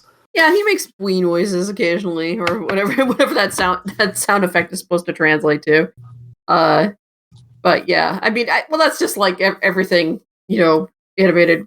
You're gonna get all of the weird sound effects you don't think about. Mm-hmm. Like whatever noises Brush Buddy is making. Yeah, because if Brush Buddy couldn't have already been the cutest goddamn thing ever, they made the little noises it makes is yeah, that definitely it does a lot of lifting, the noises. Mm-hmm. And he moves like a slinky. Oh, the one thing that the anime didn't have, Bran, and I think we talked about it in the chat a little bit, is unless it happens in the newest episode, they don't go over the black hole toilet. No, they don't. They skip the void toilet. Yeah, there's a void toilet. It was one of my favorite jokes too. How could they skip something like that? It felt like such a slap in the face of a certain shitty British author. Yeah, it was just like magical. Look at all these cool magic devices we have. We got this thing that makes water. We've all these lights that do this, that, and the other thing. And then it's like in the bathroom there's a toilet, and the toilet empties directly into the void of space. Damn. Yeah. Missed opportunity for me putting the void toilet with Toho logo in it for the thumbnail. I mean, he's still good. Just rip it from the manga. I can get you that panel from the manga. Yeah, that is not an issue. But yeah, that's the one thing that they missed in that introductory episode of the Atelier, and yeah, all the stuff that happens there. And I'm just like, they forgot the space shitter. And the best part is when yeah, and then that means they didn't get the follow up to that joke, which was when Agate's telling Coco, yeah, you can take any 3 magical tools with you that are in the Atelier, and she's like, can I take the void toilet? She's like, no, you can't take the void toilet. That's locked down to that location. It gets very bad if you try to move it. It's like, oh god, what happens if you try to move the void toilet? Yeah, they never explain what happens if you do anything to the void toilet. So. I feel like I'd expect to see the void toilet in like Dorohedoro or Maiden Abyss or something. Uh-huh. Sure. Yeah, it feels like something that would exist in Dorohedoro. Yeah, I'm glad it's as good as it has been, and that you guys are liking it as folks who didn't read the manga, so you just got the hype from it. So I'm glad to see that it is delivering, and there's so much more like good shit going, especially when they finally start delving into like the brimmed hats a little bit more, and you start getting sort of like the main universe's conflict, and not just like Coco's story. You start seeing a lot of like what makes the world tick and all of the problems that still exist, and people have it. Some of them could be fixed by magic, but for nebulous reasons are chosen not to, and et cetera, et cetera. It's very, very good. Yeah, we get into that good politic and ethical shit that most of the series is running off of. You also get some body horror eventually too. Oh my god, the body horror! Yeah, the so you get some. Still has probably one of the We scariest creature monsters of anything I've ever read in anything. It's just like it's a no good, very bad thing, and I don't like it. Yeah, so that's not for a little while yet, but that's for a long time. When they get to that point, that's going to require a whole 26 episodes for that story arc. That's a long arc. Mm-hmm. Silver Reeve arc takes forever. Yeah. So, anything else for Witch Hat for anyone before we shift? No. Okay, cool beans. Cool beans. I want to talk about, because I've only seen the first 2 episodes, but I'll watch the rest of them, so I don't really care if there are any minor spoilers thus far. But I want to talk about the anime that I can only describe as the logical version of M. Night Shyamalan's The Village. And that is Daemons of the shadow realm. Daemon. It's just demons. Yeah, demons of the shadow realm, from the creator of everyone's favorite Fullmetal Alchemist manga, and you can tell by looking at it in a lot of ways. But 2 episodes in, really, really good. Was not expecting the fucking clandestine execution force. So yeah, I honestly was also like very taken aback, just because like I heard about this when it was first getting the manga, and the hype around, of course, like, oh, she's finally making another series. Didn't really hear much after the fact, but only seeing like the cover art of the first volume and like the name of it, I'm like, oh, cool, we're doing like a this like olden era Japan kind of stuff, and it felt like that for the first half of the first episode. And then all of a sudden, the attack choppers and SWAT team roll in. And I'm like, wait, what the fuck is happening? I mean, one of the first scenes, they'll see the dragon gas, so you're like, I think I know what that is. I don't think that's dragon. No. Yeah. It reminded me of a Conan O'Brien sketch where he plays Civil War era baseball. This is a long time ago, and a plane flies overhead in the middle of filming, and he points up and he goes like, "What witchcraft is this?" Yeah, exactly. Yeah, no, my experience was exactly the same as you, Bran. And I think it's by design, because when they showed off like the trailer, I feel like they were very careful to cut only the in village, no invaders kind of shots, so that it appeared to be that as much as it could. So yeah, I was also taken aback, and I feel like that's probably the point. Mm-hmm. But yeah, it's Bones coming back to an Arakawa adaptation, so they're definitely leaning in on the Full Metal Alchemist connections. Yeah, it's definitely interesting. Definitely not what I expected. I'm intrigued. It's definitely very well produced. We'll see where it goes. It's one of those things where it's like, yeah, we're in this because it's the creator of Full Metal Alchemist. It got the adaptation quality it did because it's the creator of Full Metal Alchemist. I don't necessarily expect it to live up to that level. But yeah, we'll see if it turns into something interesting. Yeah, I feel like this is one where you do gotta let her cook a little bit. Like the initial premise is like interesting, and then it almost immediately settles in a bit of like, okay, we gotta like get our bearings. We gotta explain to him like what the real world is. Like, and I love the like the left and the right, their interactions with the modern human world as well, when they're like on the car and they're like, where do they put the horses in this machine or in this like contraption? Stuff like that I love. And then Yuru like learning how to like use the bathroom is like, it's charming. But I definitely he just needs a void toilet, really. No, exactly. But no, I think like this is one we need to let her cook. Yeah, I did like that was the explanation that worked when they were trying to do how is a car, and then she just went, they shoved a lot of horses in here and it goes fast, and they're like, oh, okay. Yeah.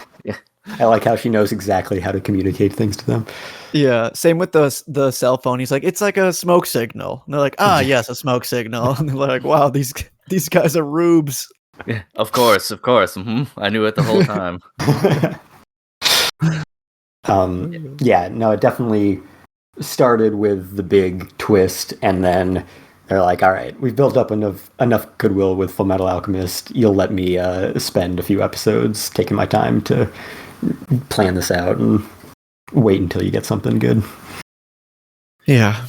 And there is definitely still a lot of like, who is the quote unquote good guy? Yeah, for it sure. seems like both sides have some kind of big objective with these, like, the only every 400 years twins like this and then the world ends, and it's like, okay, so we still have to find out what all that means. Right, we got the initial twist, but that just brought more questions than answers. There's still a lot of ambiguity, both plot wise and morally. So yeah. Well, what they call them, demon containers or captors, something like that, like the group of supposed good guys. Good. I can't remember. Or something. Yeah, they called it. It distinctly wasn't hunters, and I could only assume it was because they don't want you to draw that conclusion right away. So yeah, I like the point that was made about the dynamic between the left and the right, and I think that'll be I think an interesting and fun relationship that builds up, because for being these demons that 2 episodes in, I'm assuming are moderately strong, but not like legendarily at this point, because already they found like one of them that is like a true god, and they the left and right were just like gods of this little village area. So I imagine they're like a moderate strength, but it kind of, and how they talk to not only each other but the humans that can see them, like not as equals necessarily, but also not as like pompous god figures and things like that, which makes the dynamic really interesting because it's not as one dimensional as they easily could have made it. So I look forward and their to relationship with Yuru as well, because he's always kind of worshipped them as the protectors of the village, and now he's their boss, and so he's like kind of weirded out by that. Yeah, well, I like how he wasn't afraid to like utilize them in a pretty brutal way right off the bat. To be honest, too, he was just like, "Oh, you guys are my like subordinates now. Well, let's go kill this girl." and then, he's like, "No, she's mine." Yeah, that was great. Crack open the mouth of that demon so I can shoot her with arrows until she's dead. Like he didn't even bother to try to like just have them do it while he sat back. He's like, "Nah, I want to be a part of it." So it was cool to see him like take the reins that quickly and not be like flabbergasted by the whole thing while the gods like act all put upon and then do stuff for him or whatever. He just kind of takes to it right away of like, "Oh, okay, that's how we're gonna roll now," and then they just go. Yeah, so it's also I think that's gonna help kind of build their relationship early because I think is it right? Is the dude, yeah, the dude showing, and left is the lady showing one presenting. That's what I was looking for because they're gods, so they don't really have gender binary things going on. But he said like, "Oh, he's a kid, so he'll be easy to like boss around," and it's like, no, he won't be. Like, and I think that fosters like some maybe like base respect, kind of like he's not just gonna be a pushover. So I think that's cool as well.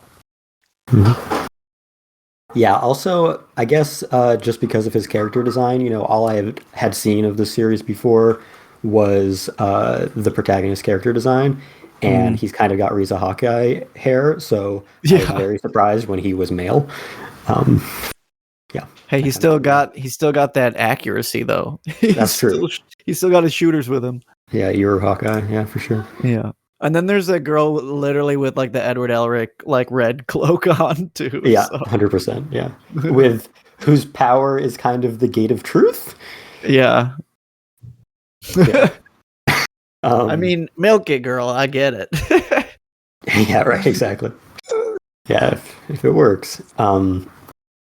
Yeah, I was surprised by just how brutal it was right out of the gate, especially with characters who, within the same episode, we're supposed to like empathize with.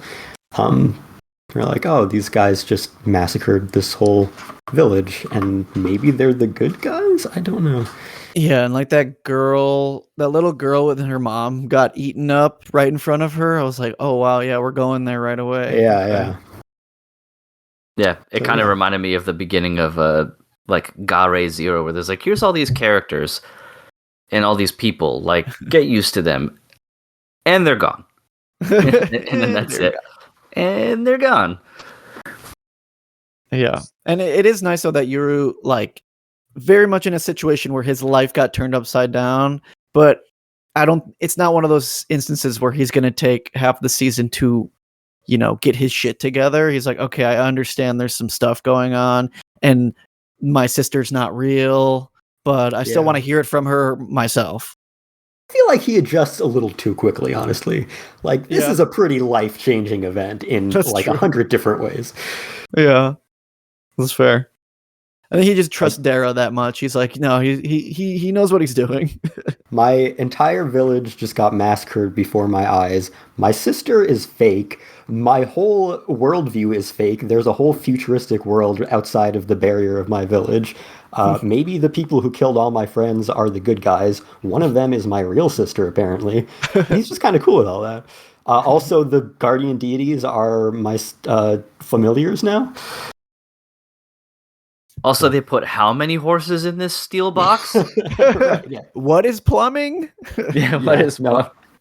I like that his culture shock is just kind of played for laughs when he comes across something new and foreign, new and alien in this world, rather than it being like, oh no, I have to have a 5-episode training arc to get myself adjusted.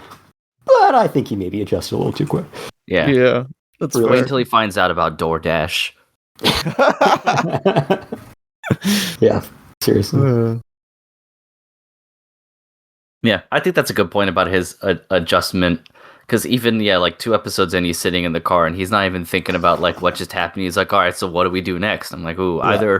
either he's adjusted way too quickly or he's already compartmentalized this and we're in a very bad spot. Yeah, it's just that traumatic. Yeah, exactly. Kind of like if anyone's seen the anime School Live, it's a zombie apocalypse anime. I guess spoiler for the first episode, and the protagonist just sees it as like this light, fluffy, happy world of her school life. Yeah. So maybe Yuru is just like imagining a completely different world than what's actually playing out in front of him because he was just that traumatized. Actually, here's a thought on the subject of Aaron the Southpaw being Attack on Titan spinoff. Maybe he's imagining a comfy camping adventure called Yuru Camp. Whoa. Whoa. Damn, it was a dream all along. Incredible. Yeah, I'm enjoying it so far, and I'm glad I picked it up just, for exactly like, oh, this is the Full Metal Alchemist, mangaka, so it can't be awful. Mm-hmm. True. Yeah, and it is the first time that it's like really checked all the boxes again for her, because Silver Spoon was great, but very different kind of story. She contributed to a thing called Hero Tales, but it was like a collective with a bunch of different artists. She did her own adaptation of Arslan, but that was the Legend of Galactic Heroes creator originally made that story, and Yoshitaka Amano originally did the art. So this is the first time that she's like really returned to fantasy with her own solo effort, so it makes sense that Bones is back for it and everything.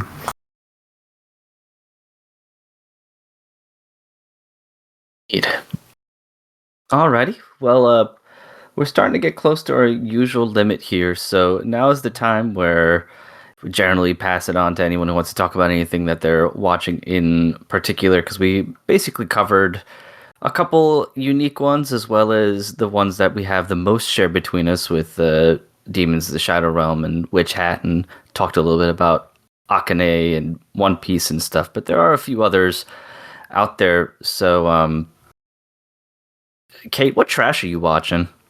I only checked out the first couple episodes of both of those series, and let me grab the actual titles of these things here.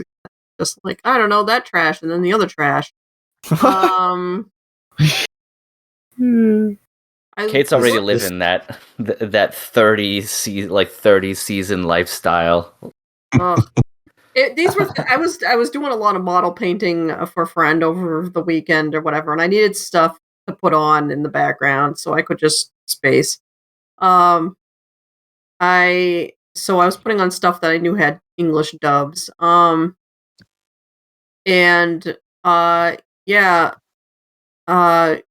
I looked at the first episode of An Observation Log of My Fiancée Who Calls Herself a Villainess. It's reincarnation isekai. It's vaguely European looking, fake country bullshit. Girls reborn as a noble girl. Girl from our world who is really into otome games gets sucked into her otome game and is reborn as the villainess. What? Shocking. So original. Not worth dealing with. Anyway, So that's a pass. And then the other thing I checked out was slightly more interesting, but still red flags for all sorts of other reasons. And that was the Warrior Princess and the Barbaric King, which is another, which is a story about a princess knight who is going to war with this barbarian nation to the east. And oh no, maybe her country were the assholes. Are And we the baddies? she might been with the baddies, because at first I'm like, I don't know, her men seem to respect her, and it all seems to be like, okay, that's cool, their country has female knights, whatever. No, then you meet her brother, and he's all like, the fuck are you doing? You should be married by now. It's like, you should not be out there fighting. What the hell are you doing? Know your place, woman, basically. And then, she loses in battle to this dude who looks like he's 40, 50, 45, 50 years old. But I think he's actually like younger than she is. But he has got white hair and a beard. He's like built like a bear.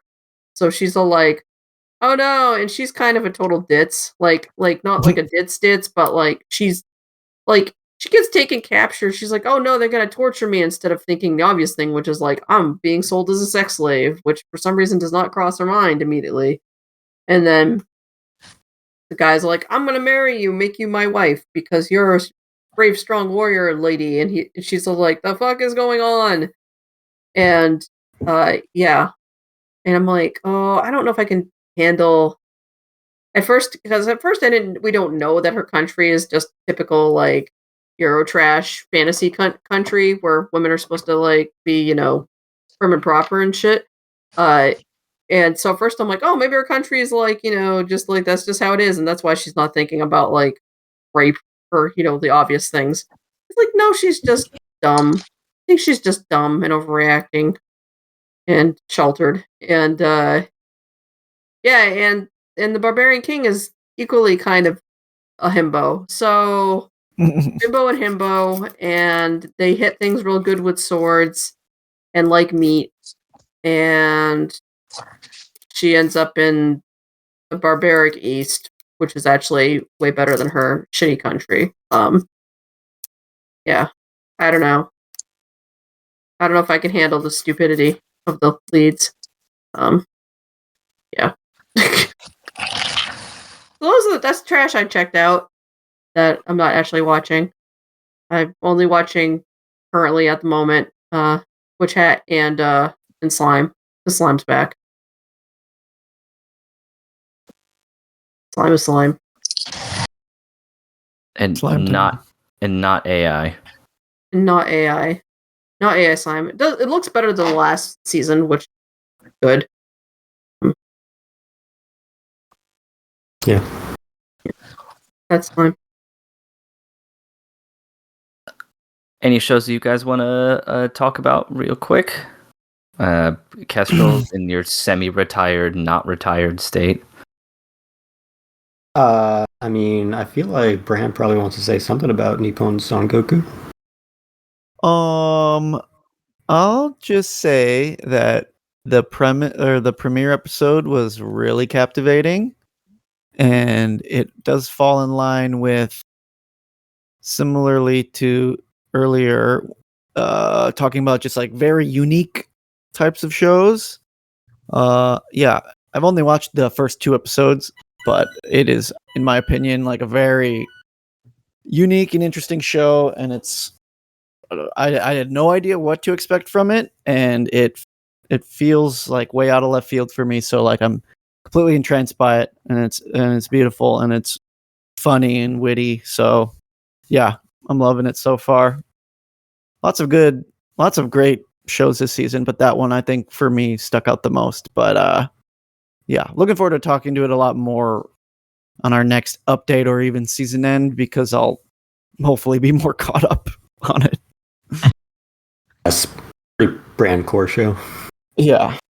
The only other thing I wanted to say is that it's a bummer that it took so long for Dorohedoro to come back, but goddamn, was it worth the wait? Because it looks so good.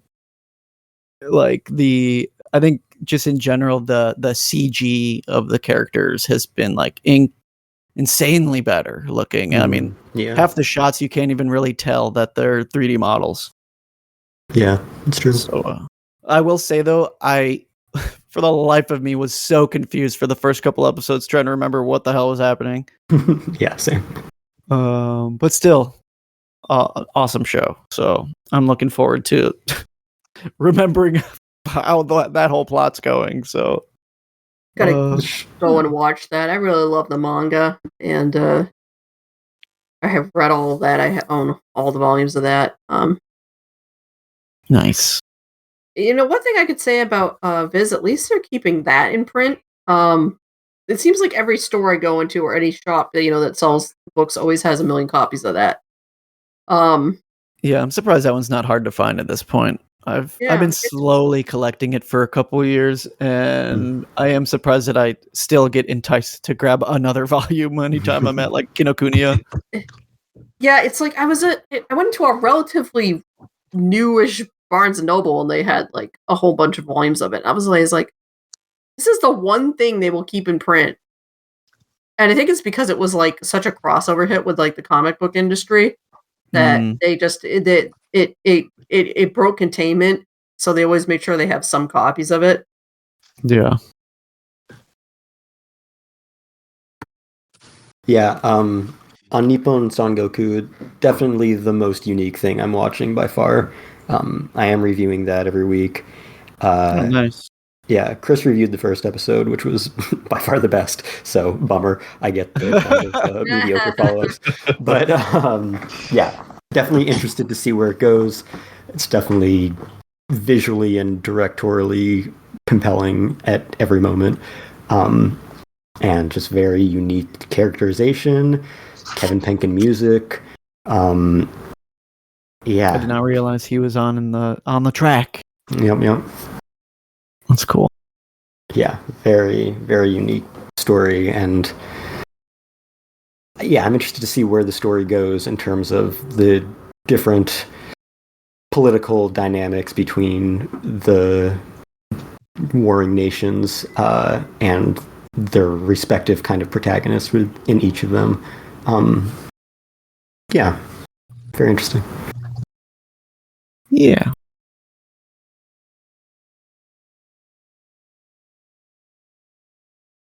Righty. Anything else, or shall we move into any recommendations? I'll just mention my actual favorite show so far this season. That's been, I was looking forward to it, but it's even been a surprise as to how much I've been enjoying it. Is the Ramparts of Ice, which is on wait. Netflix. We have to all decide what this is about.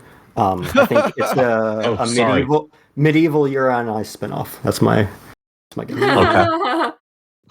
That actually sounds like could be pretty cool. Yeah. I was gonna say some kind of Game of Thrones-esque like ripoff. Yeah. I can see that. The North. I think it's about people in frog outfits dancing in front of ice facilities. Nice. That's a good one. Brilliant. I think it's a slice of life show about girls making a crochet club, and the title actually has nothing to do with it at all. Well, you're sort of closest by saying slice of life. It's a win.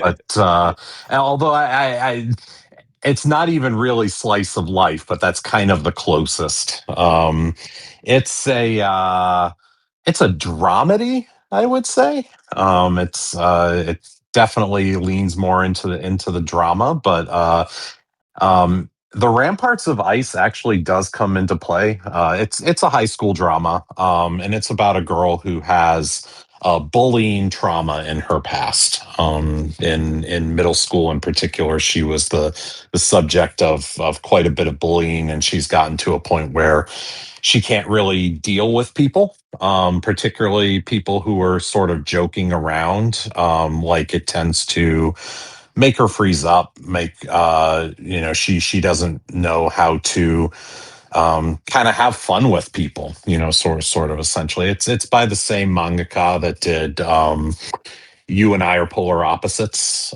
which the first season was last season, which was really all I knew about it coming into it. And You and I Are Polar Opposites was kind of like a big surprise to me last season. Not that I didn't expect to enjoy it, but I enjoyed it a lot more than I thought I was. So I was like, oh, cool, another show by the same person. And it's got a very different tone to You and I Are Polar Opposites, or at least it's got a very different tone to the first half of You and I Are Polar Opposites.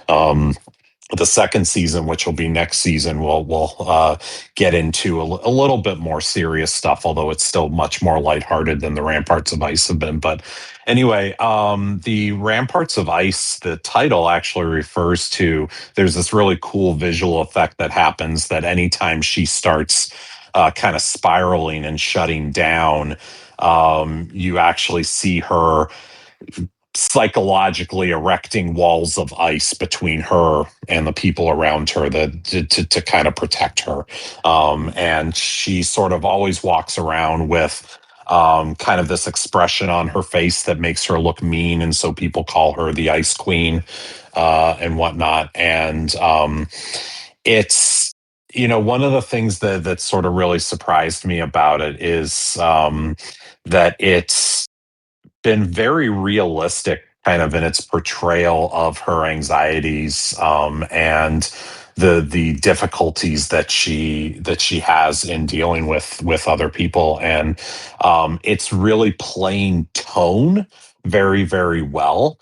Like the last episode was very much a lighthearted episode through much of it, and it's almost kind of like a feel good episode for about like the first, I don't know, 15, 16, 17 minutes, and then there's like this moment of all of a sudden drama where she just completely drops out of everything, and it was like so perfectly weighted that like the rest of that episode was just like one big gut punch after another. And it's just been really, really good so far. There's been 4 episodes to this point, and I've really been enjoying it a lot. And it's somewhere between a feel good show and a really serious drama, which is kind of weird to say.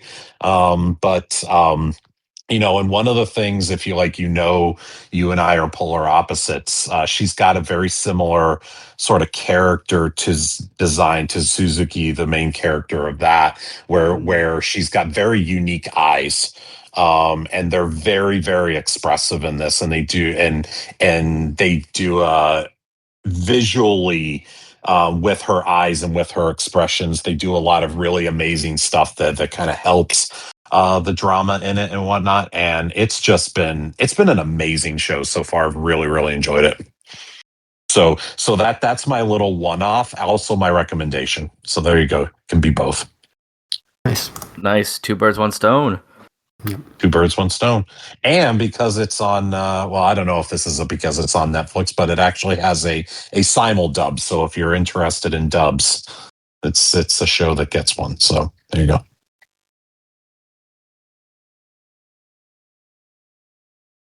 Alrighty. Well, as good of a segue as any into the recommendations. Bran, do you have any, anime or otherwise? Not really, besides watch all the shit we talked about. Nice. A cop out, but nice. That's what I got. Acceptable. Kestrel, how about you? Yeah, I mean, I was looking at the release schedule, and yeah, they don't really release anime anymore. It's a bummer. So not too much of that. But Make sure you get it in now before the whole industry dies out. Yeah, right. No, the only physical media that exists is slabbed Shonen Jumps from No. the 90s or the 80s. Or actually reprints of them that anyone can buy at any time. Yeah, I think my only recommendations then, one anime adjacent at least, is the Chainsaw Man movie 1, the Chainsaw Man movie is coming to Crunchyroll soon, so if you've not seen it yet, you'll be able to stream it soon. And 2, the vinyls of the soundtrack is available for pre-order on all your favorite retailers. Crunchyroll does have an exclusive variant. The rest of them have the same as each other. So if you want to enjoy your pool bops with maximum, I don't know, oral grain, then there you go. And for some non-anime stuff, let's see. For movies, you should be able to see I Swear in American theaters now. Very good film. I would recommend that.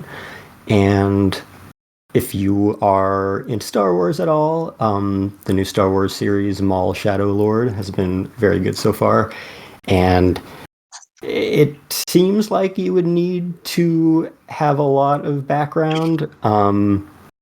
But in reality, Maul is like the only existing character that has even shown up at all so far.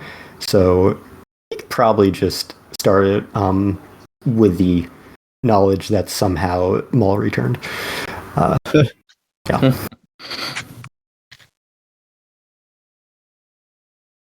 All right, Kate, you normally have a video game or two. Anything this time around? Yeah, some video games. Titanium Court is a 8-bit acid trip fest match 3 Shakespearean situation tower defense. I don't know thing. That's up on Steam for many platforms. And Vampire Crawlers, the card-based spin-off of Vampire Survivors, is also. Do you want all of the achievements and trophies?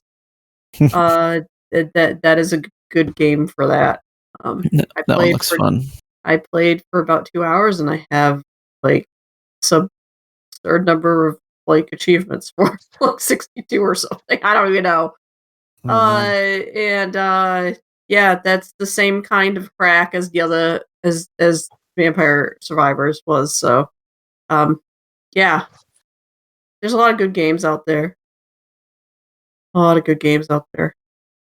Yeah, you hit one of the ones I was going to, but if you're into like deck builders, you're eating good right now, because between Vampire Crawlers, which is on the simpler side but still a lot of fun, and Slay the Spire 2 that came out a little bit ago, things are looking powerful good for you as a roguelite deck builder type person. Because that's what I've been really playing. Slay the Spire 2 is still in early access, to be fair. Yeah, I guess it's one of those where it's like, I've had it for a while and it feels like such a polished product that the main thing they're doing now is just tweaking fights and stuff and like balance. The art, balancing, changing, adding more. They're still adding stuff, but yeah, there's a lot of balancing and art finishing and stuff like that. But it isn't like you're playing a game and then it's just going to crash, or there's like stuff that you just can't do because it's like, well, we forgot to put that part in. Like you can unlock all the play modes and play with all the base characters and stuff like that. So I guess, yeah, I forgot it was in early access still. And I was like, oh yeah, this is a finished game. I would believe this is a finished game.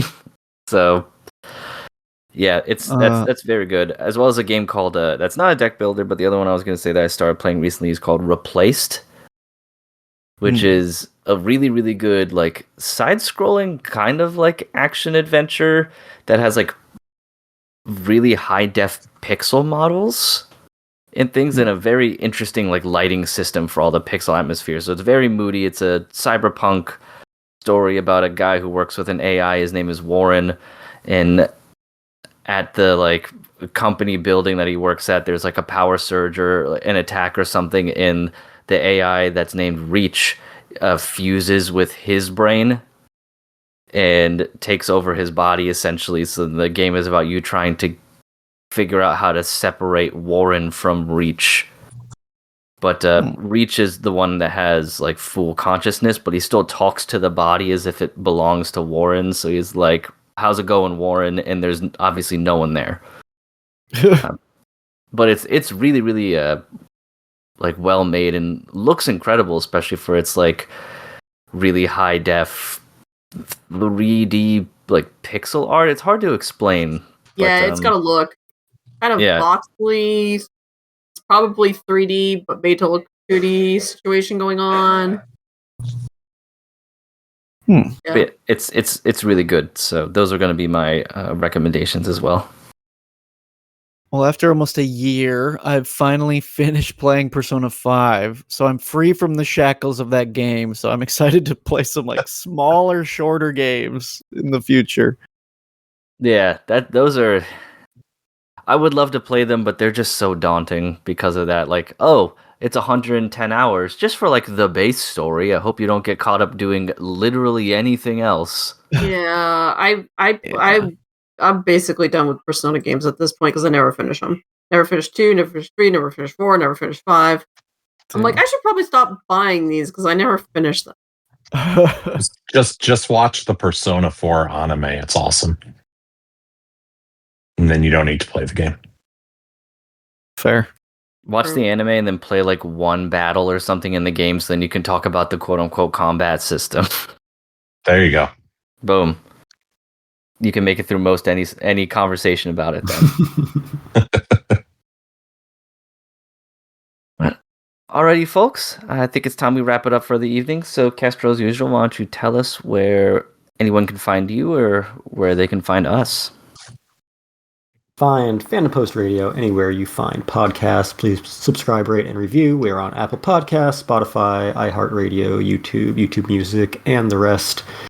You can find us at fandompost.com. You can find us on social media, on Facebook, Twitter, and Blue Sky at Fandom Post Radio.